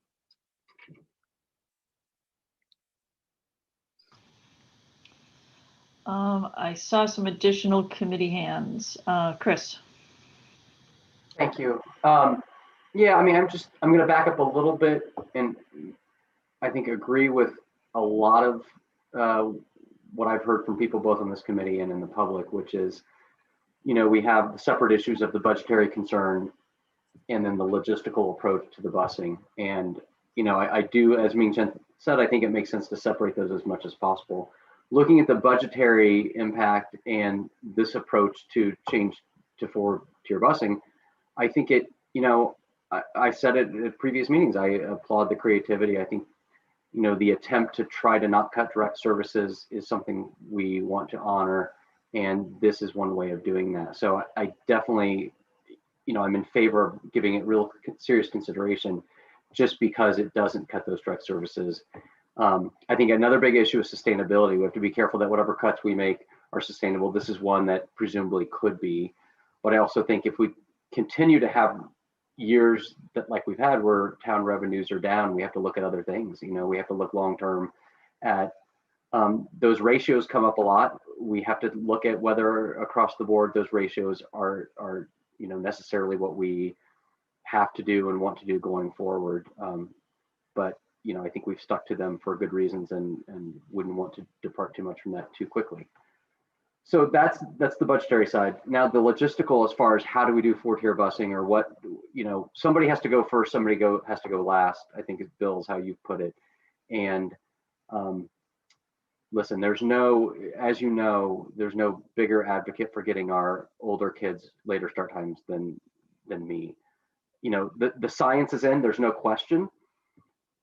The older kids need to go to school later for optimal learning. So if we're talking about optimal learning, we need the older kids later, and the younger kids actually do better earlier, right? From a learning standpoint. I know one concern that comes up a lot is if you have the high schoolers go to school later, they'll just stay up later. But actually the science shows that that doesn't happen. That the problem is their bodies don't want to fall asleep until late, 11 o'clock-ish. And so they can't fall asleep earlier. So when you give them that extra time, their bodies will take that. So, you know, you can kind of take that part out, that concern. That all said, it's more than just optimal learning, right? We're a community with people's schedules and all kinds of logistics and realities that have to be considered, you know, and so I have, as much as I, you know, want to see those later start times, especially at the high school and maybe at the middle school a little bit as well, you know, I think we really have to be really cautious looking at all the questions. And so I think we've touched on some of the questions I've heard out there. One that I don't know if we talked about was if the middle school is that late, after school, middle school activities, and making sure that, do we have a handle on whether those can be maintained? And I know there was something from the WA talking to teachers. And so that would be a big one for me. Is I know, Bill, you've worked with leadership on this, but whether we could get a report back before the next meeting on how they feel their staff is feeling about these changes. Yes, we'll have that this week for you. Okay, great.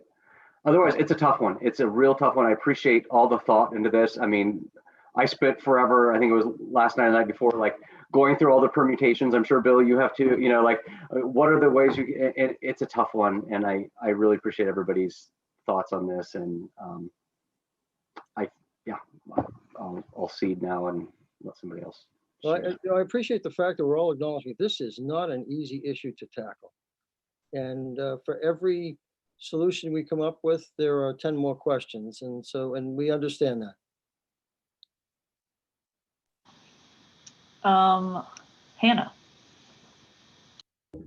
Yeah, I had a question about the revised high school schedule specifically, if we are looking at that with the 4-tier bus system and a later start time, regardless of the start time, are we still going to be considering like the 5-block system instead of the 6-block system? Or is that just for an 8:05, or what time that would be start time?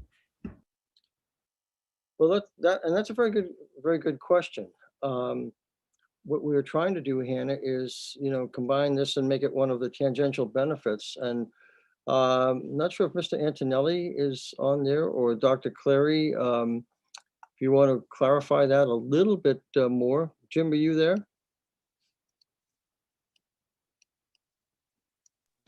It might take us a moment to promote him to be a panelist if he's with us. Carrie? He's coming in. Oh, he's on his way. You're fast, Chris. Good evening. Yes, great question, Hannah. And we've been talking about this. I had another faculty meeting today. Yes, we wouldn't, again, move towards the 5-2 for next year based on, the information we've talked about with our faculty and talking with students. I've received a lot of great feedback after my Friday email from parents that the less frenetic pace, longer blocks are all good. And it'll give us a little bit more time to figure out next year what we need to do in between classes. Purposes, but really so far it's been well received. Just a couple questions here or there. So, if we were, one of the things that came up today was if we were staying in the earlier time slot, we still stay with the 5-2, but instead of an 80-minute block at the end of the day, we might divide those 2 blocks at the end of the day and go a 70, 71, something like that. So, we're just trying to keep our minds open. It is a real new world. It's exciting with all the things that we've learned this year. So it's just a brainstorm and there's no no's at this point. And we're just trying to think outside the box. And it's been really good. It's been a lot of great feedback. To Chris's point about, after school activities, even at the high school, they're a little bit later. So we were thinking perhaps, co-curricular activities a little bit easier for the high school kids could be before school, or could be remote learning opportunities, which maybe the superintendent will explore with the middle school principals. Again, a little bit easier with the high school based on transportation and such. But again, just really being creative. And I think the 5-2, it's ready for a change. We're ripe for a change. And I think this is going to be well received by the Westford Academy school community. It's a great question, Hannah. What we were trying to do, as Mr. Antonelli said, and I know Dr. Clary would reiterate, is we tried to bring as many benefits to this situation as possible, making the revised time schedules such that from a cognitive perspective, that would be beneficial to students. But now from the challenge success and the social emotional wellness, that's where we started to take a look at the high school schedule and said, what can we do additionally, in addition to trying to resculpt the starting times that are academically better, according to research. And now what can we do on top of that to reduce the stress level and anxiety level as much as possible of students? So as the committeeman Adam said, that we were trying to take a kind of a lemon here, a financial lemon, and turn it into, some lemonade, quite honestly, in a matter of speaking.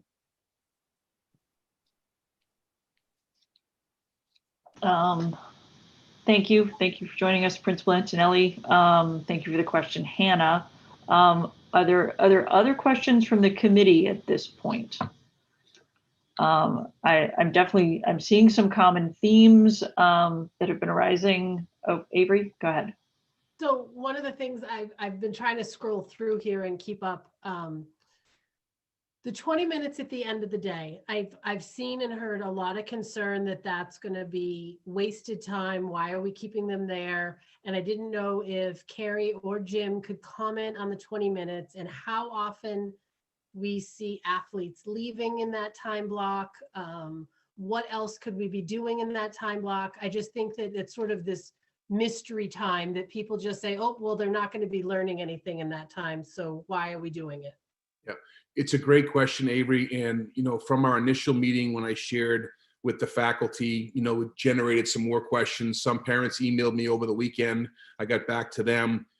That is an academic time. Students are not going to be, asking to get out of class to go see our training to get, taped and so forth 20 minutes early. It is an academic time. We are focused on that. I've already spoken with Jeff Bunyan. And as you know, somebody pointed out this evening that other schools have already moved to a later start. So our DCL ADs know how to tackle this, and they've had to go over this hurdle together, and we would do this together. So Jeff knows that we would have to get a schedule out ahead of time for our teachers so that they can plan. And if a sporting event was, let's say, going to Boston Latin, our furthest place away, you're talking 20 to 25 minutes. We're asking, to let the bus go early to get the students there so that they can warm up and prepare for an athletic event. But, I've explained to Jeff that, Jeff, we need to minimize those disruptions and make sure that we have a schedule ahead of time. So it really is for curriculum, instruction, and assessment. I mean, I was excited today at the faculty meeting talking about opportunities for a student to take a little bit longer during an assessment. Do I want a longer assessment? No, I don't want a longer assessment. I want longer time to take the assessment, to process the assessment, maybe to ask some additional questions. Many of the teachers were asking today is, Jim, can we use the entire block for instruction? Absolutely. Presentations, guest speakers. We talked about, research, all kinds of things that, we've had one long block along the way. And as the superintendent pointed out, this is a great opportunity with all the things we have in mind with social, emotional, challenge, success.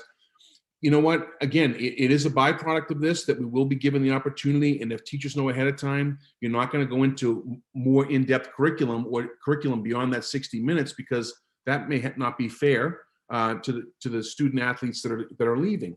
Another question came up today about, well, students that leave for DECA are responsible for that work. It's a great question.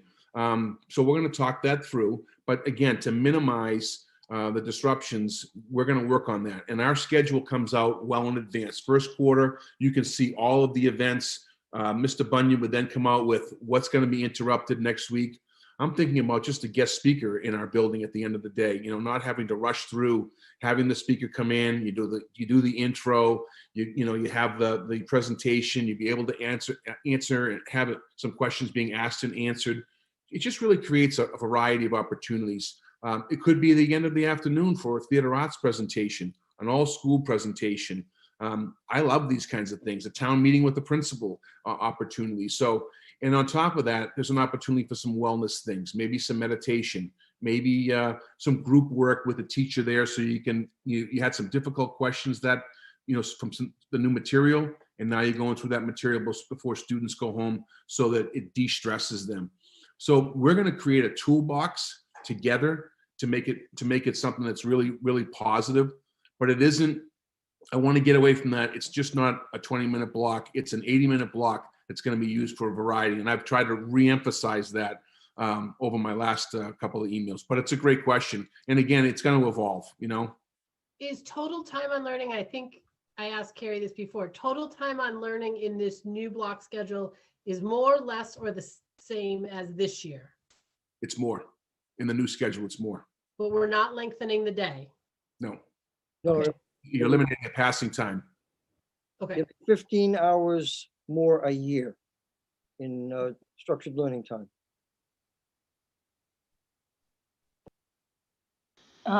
Follow up on that, Hannah? Yeah, I just had one more question. I actually really like the 5 blocks, but I did have one concern with the schedule because when I was looking at it, I realized like long block, the class you have during long block, you would have during the 81-minute block the next day. So are we gonna make any changes to that? Or I guess like it could be beneficial to have the 2 long blocks in a row, but at the same time, if there's a way we could spread them out, it might be helpful. Well, I think, Hannah, for now, it's a great question. We've talked about it. For now, we're calling this a pilot schedule for next year so that we have an opportunity to reflect and as a faculty figure out what went well and what didn't go well. And I think that that word at de-stresses people and takes some of the anxiety away from the faculty, because I want to be open and listening to, the students and the staff. But right now, as you know, we're in a situation where we need to move forward with this budget. And so I just think it's the best opportunity to make this change and to do a year. And we'll get a committee together next year of students and staff and get some parent input as well and say what worked well, what didn't work well. I think it's the best way to go through that and just to live in it for a year.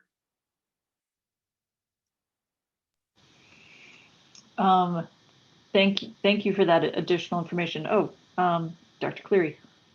Yes, and I just want to clarify, in the schedule that has been shown, there is some confusion that I saw on the Airtable that middle block called a long block is for lunch. So the question is, are there only 4 instructional blocks?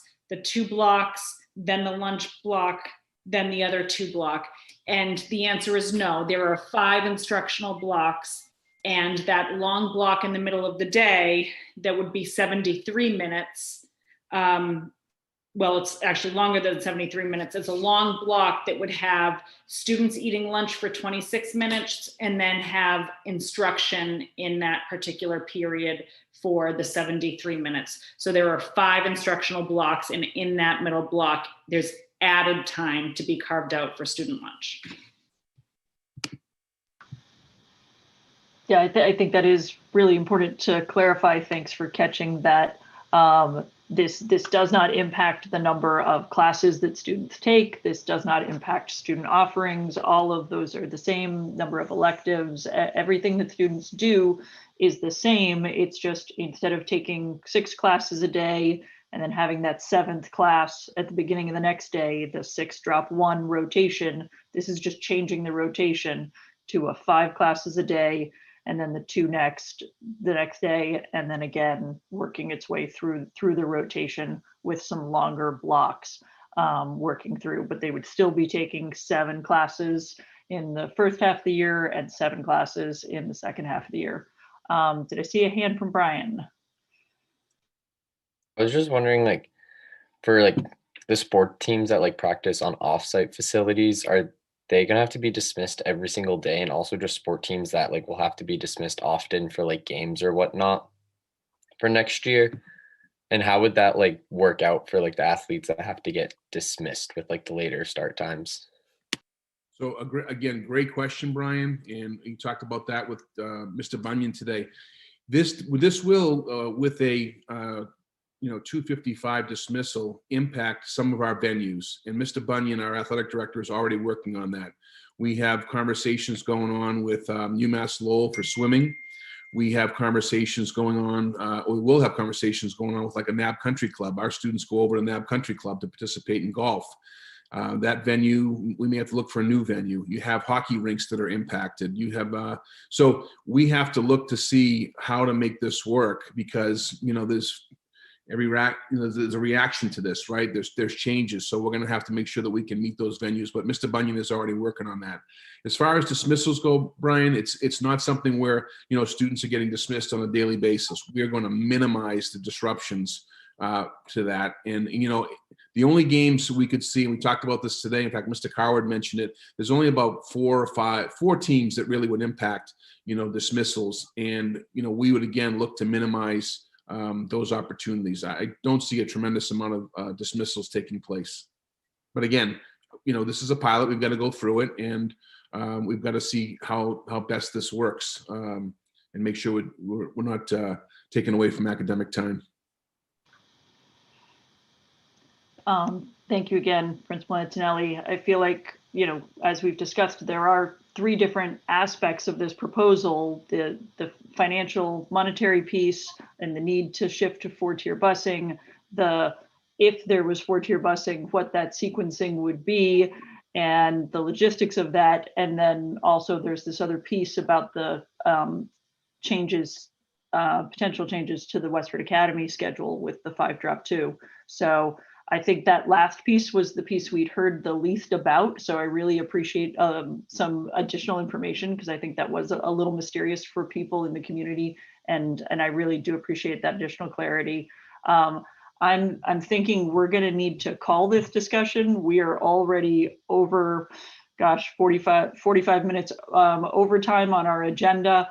I know it's an important discussion. I know there are 40 some odd questions in the Airtable, and I know we're not going to be able to get to them this evening. They will all be shared with school committee and school administration, and we're absolutely going to try and start cultivating what the common themes are in these questions.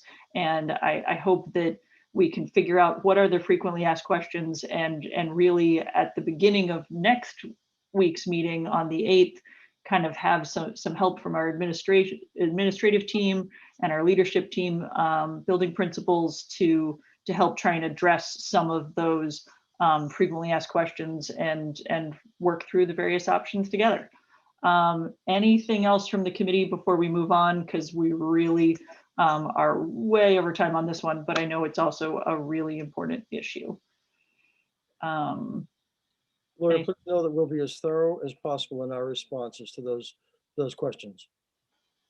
Great, that would be super helpful. Last call from the committee, and again, apologies that there's no way I'm going to be able to get to the Airtable, or we will be here all night, because we do have other important topics that we have to address. And I know there have been people who've been hanging on the line to hear our next update about the spring hybrid model, where we are in that process, and how the timeline may have been affected by some recent state announcements.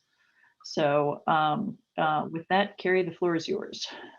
Thank you. And for many people listening, you may find tonight's information a bit anticlimactic, because prior to vacation, which I know the superintendent had mentioned this in his update as well, but prior to vacation, we sent out a survey to staff and to families with a proposal of how to bring students in school more frequently in the spring. And the idea was to start the day after April vacation, feeling as though that would give us an appropriate amount of time to get situated.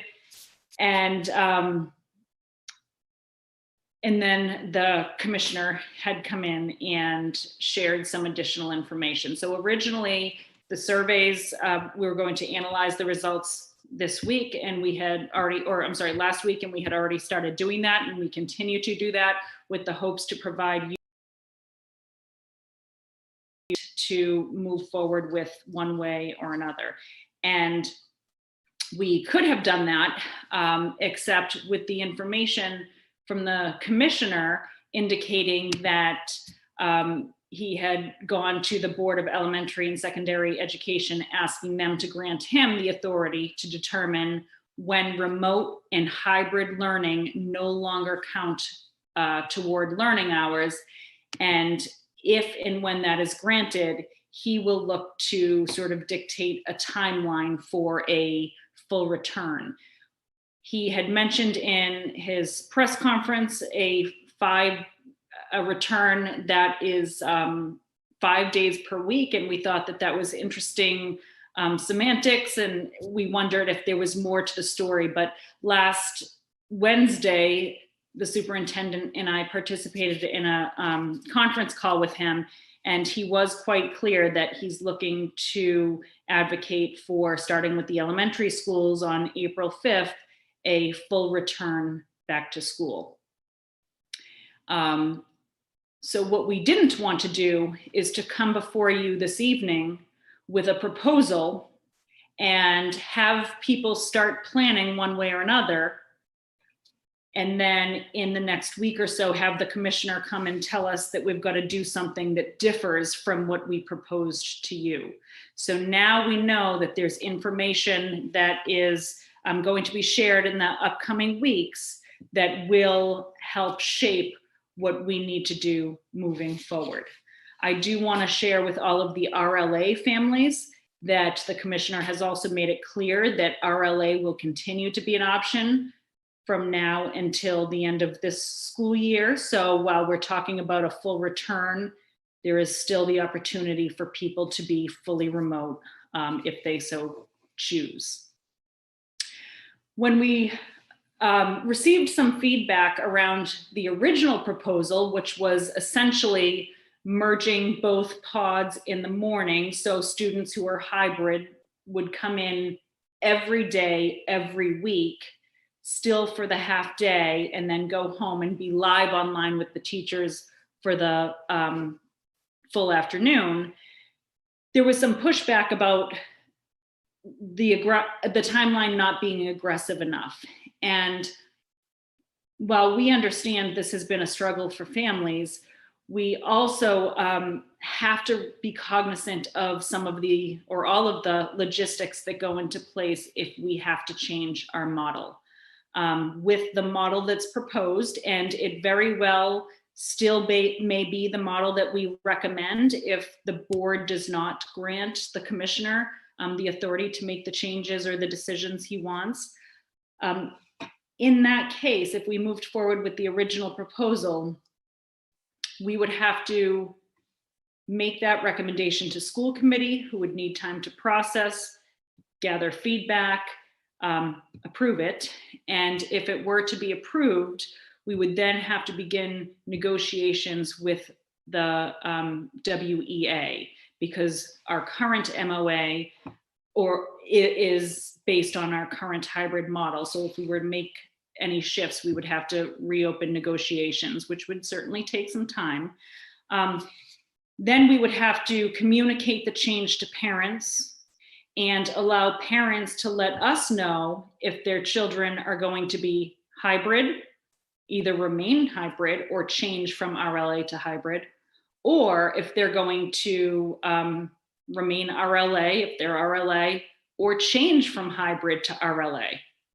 Then once we get that commitment from parents, similar to the commitment we asked parents to make back in August of last summer, then the principals have to make some changes based on class lists. There are some pods that simply can't merge because that would be far too many students. So some students would have to be placed in other classes. We would try to minimize that, certainly. And for teachers at the elementary school who have one pod in-person hybrid students and their other pod is RLA students, well, those can't be merged because they're two different modalities of teaching and learning. So we would have to do some reshuffling there too. So that would certainly take time for principals to do that. Then we'd want some week or 2 week grace period where those students who in April are changing classrooms, which goes against everything we believe in under normal circumstances, but all of that has been challenged during the pandemic. And we would want to provide adequate transition time for students to meet their new teacher or their new class, participate on a kind of a part-time basis in something that works, so it's not just going cold to a new class starting after vacation. So we really just wanted to be as thoughtful and deliberate as possible, but understanding that from a parent's point of view or a family member's point of view, they want students back faster, the majority of them, and sooner and as quickly as possible. So we were trying to balance what we felt made sense for all of the logistics that we have to sort out. Now, if the commissioner comes in and shares that we should be coming back as early as April 5th, there would be some different types of steps, still many steps, but there would be different steps. The regulations would then force us to shift our model altogether. So we would no longer be moving forward with the hybrid model. We would be shifting to a full return, which would be different in terms of the need to negotiate with the WEA. In our current hybrid MOA, Memorandum of Agreement with the WEA, we do have a 45-day notification if we were to shift from our current model or a hybrid model to a full return. And the school committee, after hearing the commissioners' statements last week. They were very proactive in issuing that 45-day letter to the Westford Education Association. So that has begun. Those dates don't totally line up, so we have to wait and see what the commissioner brings, and perhaps if it's regulatory in nature, then we would be looking at an April 5th, or otherwise the 45-day is that following week, which I believe is April 12th, the Monday. So these are the things that we're waiting for. When the superintendent and I were on the call with the commissioner, he had said at the time, and again, I think it was last Wednesday, that within the next 2 weeks, he hopes that the Board of Elementary and Secondary Education takes this vote, and he feels as though there's some positive momentum from his point of view of granting him this permission. And therefore, we have postponed our recommendation to you as the school committee by 2 weeks. So 2 weeks from tonight is when we would like to come back and give you that update. And it may be what we're required to do because the commissioner had come out and has now told us what we have to do. Or if that's not the case, it would continue to be based on the information we received from the surveys, or some combination of the two. So at this time, we are not ready yet to give you a formal proposal. We just want to let you know that we are watching every bit of data, whether it's internal or beyond us and at the state level, so that we can make sure that we provide you with as much information as possible for you to ultimately make that determination when we give you our proposal. Thank you, Carrie. I know this is such a complicated issue and there are so many moving pieces, and the state's announcements just kind of complicated it further. Alicia. So with all the moving pieces we have going on, a common theme I'm hearing from both staff and parents is what the tipping point is for their comfortability level, regardless of what the commissioner says, because we have to do what we are legally obligated to do, but we need to take our populations into consideration as well. And a lot of what the tipping point I'm hearing is vaccinations for staff. Is there an update on where the town, where the state might be on vaccinations for school staff? Well, I checked with Jeff Stevens each week, and I wasn't able to check with him today, but he's been trying to organize a vaccination program, but unsuccessful to date because there just hasn't been enough vaccine to go around. So I'm hoping, and certainly the governor has heard the message from school committees, the Mass Association of School Committees, also the Superintendent's Association. We need to get them vaccinated. And I do think that in talking with our COVID advisory committee, the efficacy of the first shot is quite good in terms of mitigating any symptoms from the virus, mitigating hospitalization from the virus. So I'm going to share that data with our staff just to give them as much information as possible, Alicia, to allow us to make decisions that are based on research and evidence. So, easy to say, okay, because it's an emotional issue, but here's where the empirical data has to count towards something. And I mean, conveying to the staff that, look, you're going to get vaccinated within the next month to month and a half. The COVID advisory committee has repeatedly stated that the level of transmission among younger students, keeping in mind the commissioner is looking to phase in elementary students first, that the level of transmission is the lowest among those grade levels of students. And so hopefully everything will come together. And I know that, a lot of them have said, no, I want the vaccine before I return. But I think if I continue to provide them with information, and the data is declining and it is trending downward continuously, I think at some point in time, I hope the staff will realize that we've got safe conditions in our school for a return.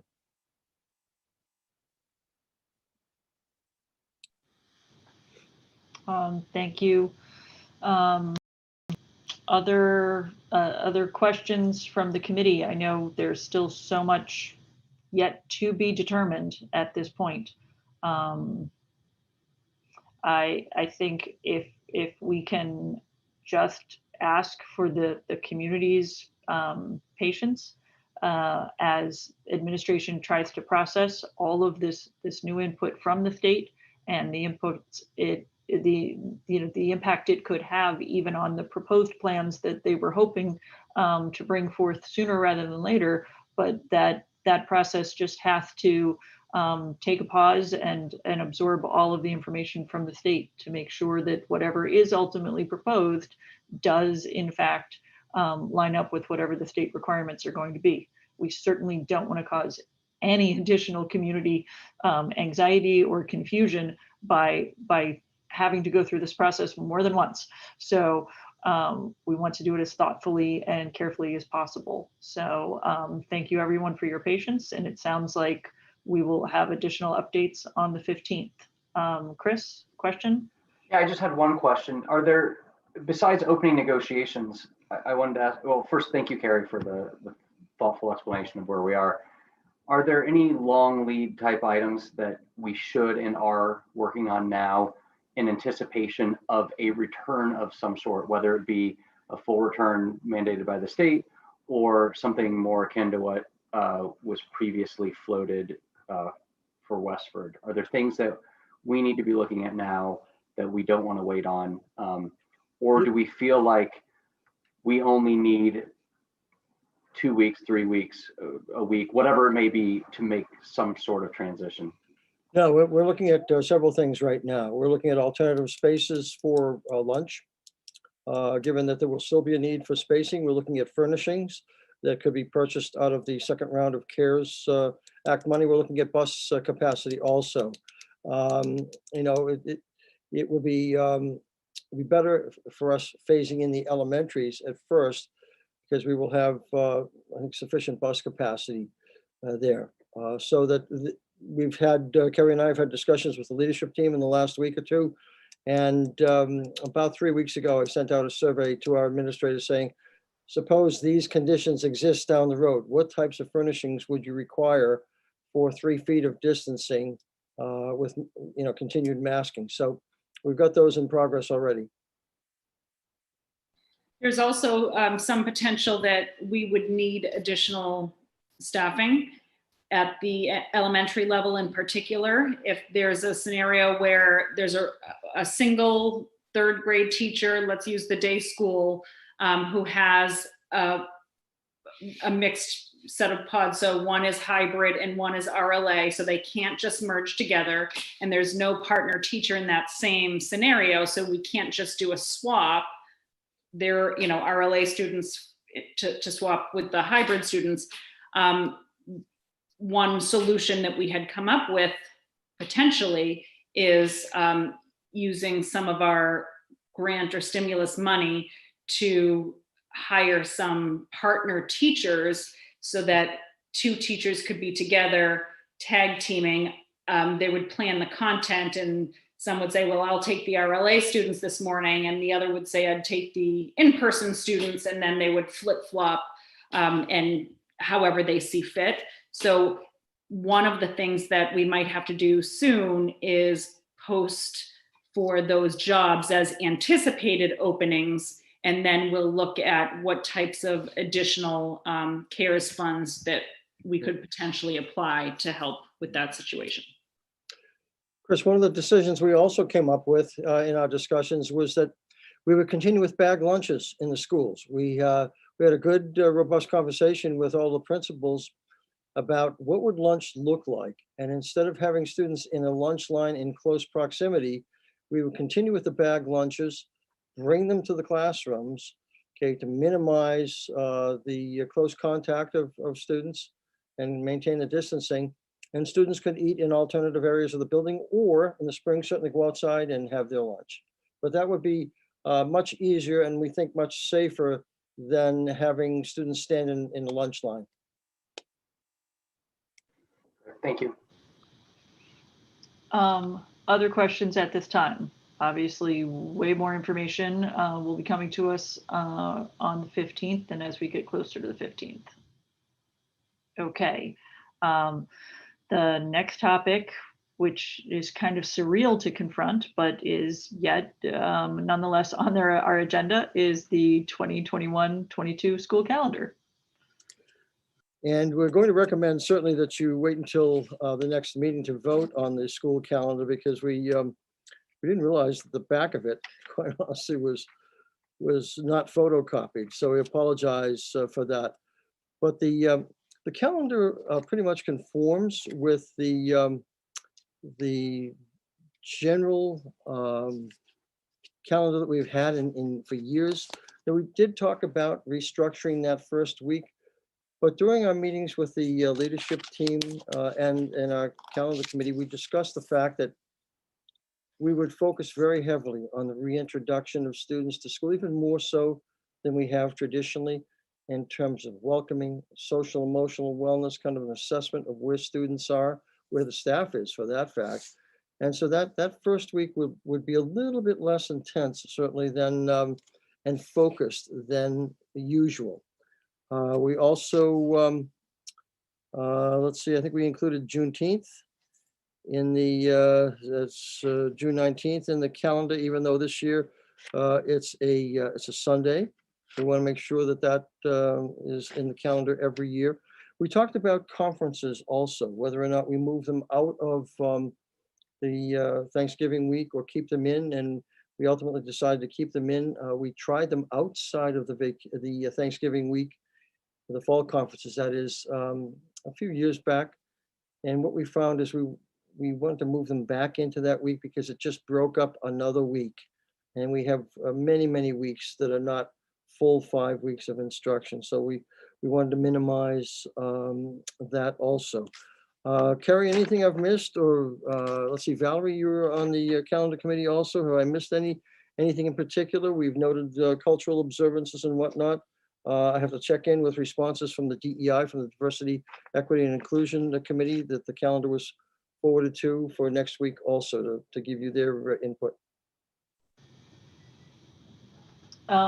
Thank you, Bill. Just so to clarify, there was a clerical error in the packet.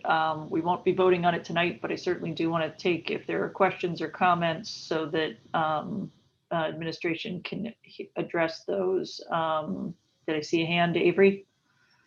I just was curious what the TEG, MS, HS down the sides are. Is that corresponding to weeks or days, or I was confused. Carrie, you're smiling, so you. Oh. Right. Those should probably be removed. So Yeah. they're teacher days and then student days for elementary, middle school, high school. So it was just part of our count. Those will be deleted. Okay, I was just confused. I was like, couldn't get it. One thing we have to do every year is make sure we log the days for each level. One of the positives that came out of our conversation also was we may try and I hate to use this term, but a hybrid model in terms of parent conferences with both in-person and remote. The remote seemed to work well at certain times. Now we know that those would have to be scheduled such that a teacher wouldn't be floating between a live person in the classroom and the screen for another remote conference, but that's a real possibility and can be quite effective. Valerie.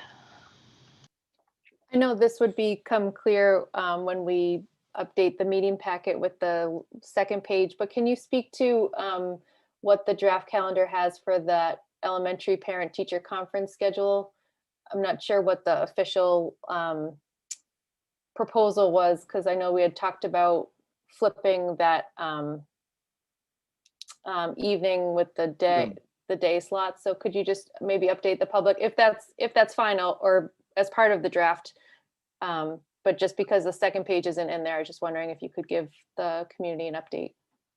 Yeah, do you want it now or next week, Valerie?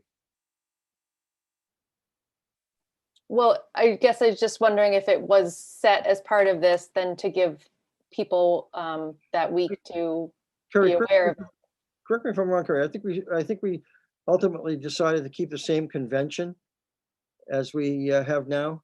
Yes, you had followed up, Valerie, with an email after the calendar committee, just kind of reiterating the suggestion about flip-flopping. Is that what you're referring to? We typically have for parent conferences, from a student's point of view, Monday the day off, and because parent conferences are that night, and then Tuesday is the 2-hour delay for parent conferences. And so your suggestion was to flip-flop them so that the 2-hour delay came on Monday and then the no school on Tuesday.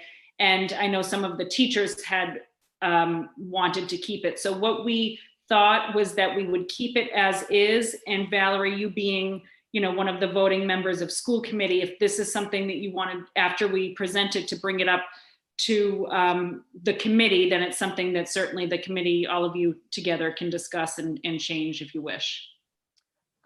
Maybe we need to circle back, because my understanding of that meeting was that the elementary staff member was expressing that for their work week, that they would rather have the 2-hour delay first, then the day off, because otherwise they have that late night, and then a long week after that. So I thought my understanding was a 2-hour delay was their first preference for Monday, and then that day off on Tuesday. And I was just expressing from a parent point of view that that's a little chunky for childcare. Right. Okay. Sorry, That's what I you could be were- remembering it wrong too. It's all been a blur, but maybe we should circle back on that. That's correct. Yep, that's correct. So I'm just not clear what was decided on as the final proposal. Right. So I think we had talked about no change, and then the 7 of you can discuss it and make a Okay. if you so choose. Yeah. Sorry to confuse matters. Again, moving parts, but if we can get that clarified for next week, obviously with that issue and the clerical error and double checking everything with DEI. I know every year we always want to make sure that we run the calendar by the DEI committee, because the importance of having the religious holidays set Right. forth clearly up front at the beginning of the school year is always very helpful for planning for families and school administrators. So we will put the calendar vote on hold for a future meeting, but at least this gives families some idea of what the proposed calendar looks like for the upcoming school year. Next up, we do have our procedural votes. We're doing a little bit of catch up from earlier in the month because we missed our February 15th meeting because that was during the vacation. So we've got a couple of warrants to vote on. Okay, we'll start with the ones we missed during the break. So there'll be 4 warrant votes.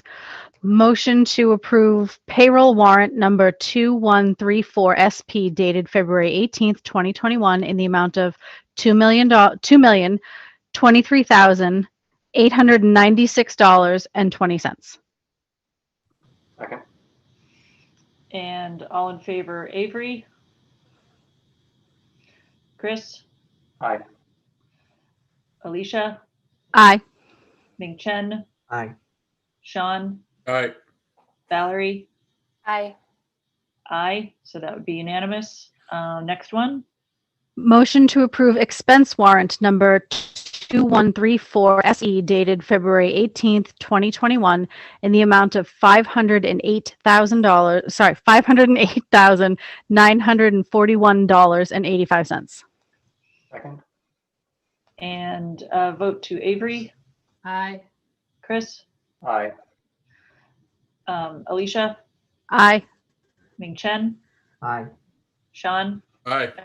Valerie? Aye. Aye. Also unanimous. Okay. Motion to approve payroll warrant 2136 SP dated March 4th, 2021 in the amount of $2,067,067.30. Second. All in favor, Avery, Aye. Chris, Aye. Alicia, Aye. Ming Chen, Aye. Sean, Aye. Valerie, Aye. aye, unanimous. Last one, motion to approve expense warrant 2136 SE in the amount of $426,595.73. Second. Avery, Aye. Chris, Aye. Alicia, Aye. Ming Chen, Aye. Sean, Aye. Valerie, Aye. aye, unanimous. And moving on to minutes. First one up is motion to approve school committee regular session minutes dated January 19th, 2021, February 1st, 2021, and February 8th, 2021. I think I saw. Second. There you go. Second for Valerie. Vote to Avery, Aye. Chris, Aye. Alicia, Aye. Ming Chen, Aye. Sean, Aye. Valerie, Aye. and aye, unanimous. Motion to approve school committee budget meeting notes dated February 22nd, 2021. Second. And note for the public that this one's noted slightly differently. This was the superintendent's presentation to the community. Some school committee members were in attendance, but not all. So it was posted as a meeting because we did have a quorum present, but was not really a technical school committee meeting. But we are including notes and approving them here. So vote to Avery. Aye. Chris. Aye. Alicia, Aye. Ming Chen, Aye. Sean, Aye. Valerie, Aye. and aye, unanimous. Last one. Last one, there's a small difference from the agenda. We will only be voting on the January ones. The February ones will be coming at a later date, and thank you to Valerie for doing these. So the motion will be to motion to approve school committee executive session minutes dated January 19th, 2021, not for public release. Second. And all in favor, Avery, Aye. Chris, Aye. Alicia, Aye. Ming Chen, Aye. Sean, Aye. Valerie, Aye. Aye. and aye. Also unanimous. And personnel update. Back to you, Bill. Yeah, I'm mute. Yep, I'm on mute. Thought I'd make sure you were checking every meeting to make sure my microphone's working. As I mentioned earlier in the meeting, when Alicia inquired about when I would announce Ingrid's departure, I did that earlier. And so once again, we will miss Ingrid greatly. Looking to perhaps bring in an interim position for right now and allow the new superintendent to appoint the director of finance. I have a lot of long-time people who are retiring, who have been part of the foundation of our school system. We have Maria Brahim, who has been an excellent addition to our school system, has worked in several different roles. Maria will be retiring at the end of this year. Jonna Claremont, who was a longtime guidance staff member at the Miller School. Patty Hayes, one of our ESL teachers. I go back almost 45 years with Patty when she was working in the Lowell Public Schools and I was working there also. She's made great contributions to the school system. Beth McKinnon, who's been a wonderful, wonderful guidance staff member at the NAB-NASIT. Betsy Park, a longtime secretary, one of the unsung heroes, certainly an administrative assistant. If we could all leave and the school system continues to go, if our administrative assistants leave, we're dead in the water in this, any type of organization. Kelly Podusky, also one of the unsung heroes, who's been a cafeteria manager and has worked for us. He's done thousands and thousands and thousands of meals for students, and the cafeteria staff does such a great job. And the late departure that was just announced to me last week is unfortunately Jenny Kravitz will be leaving us. Jenny, and she has asked that I not be really specific in terms of where she is going to work, but she is going to be the Director of Equity and Justice in another school and school system. And so we wish her well. We thank her for all the contributions that she has made to our school system, not only as a 6 through 12 science coordinator, but really the person who has taken the lead over the last several years, 3 to 4 years, in diversity, equity, and inclusion. So some outstanding people, unfortunately, retirement age. We wish them well and great health and a very enjoyable retirement.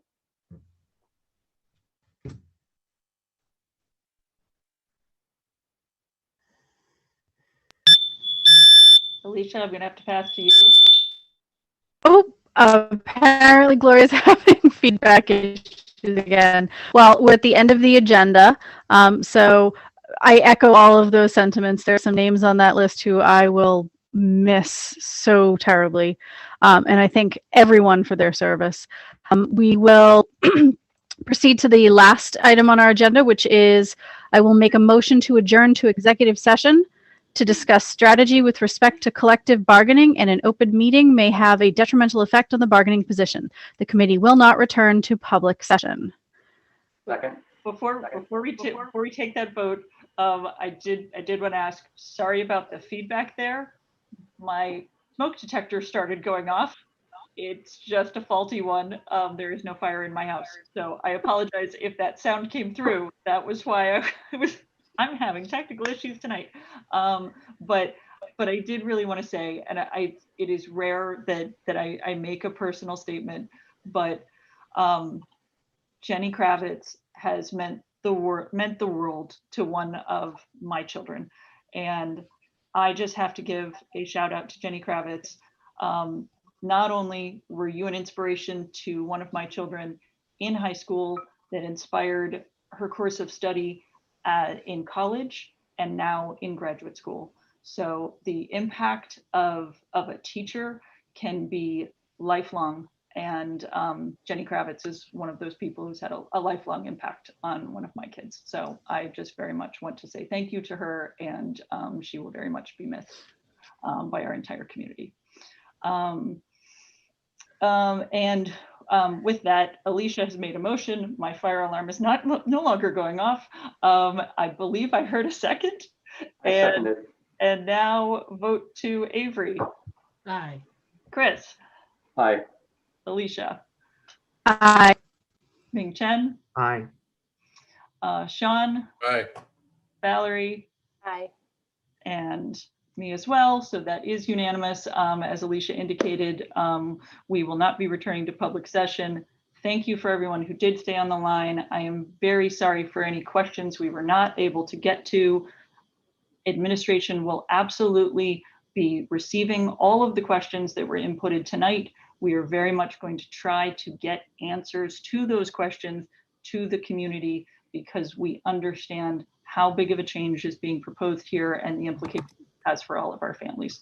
So thank you very much for your patience. And I am sorry that we were not able to get to more of them live tonight. They will absolutely be captured. Thank you very much for submitting all of your comments and feedback. Okay. Thank you very much. Good night, all. And committee, we will see you in executive session. And I believe there's going to be a link in email. And for the public, good night. We will see you back next Monday night. Thank you.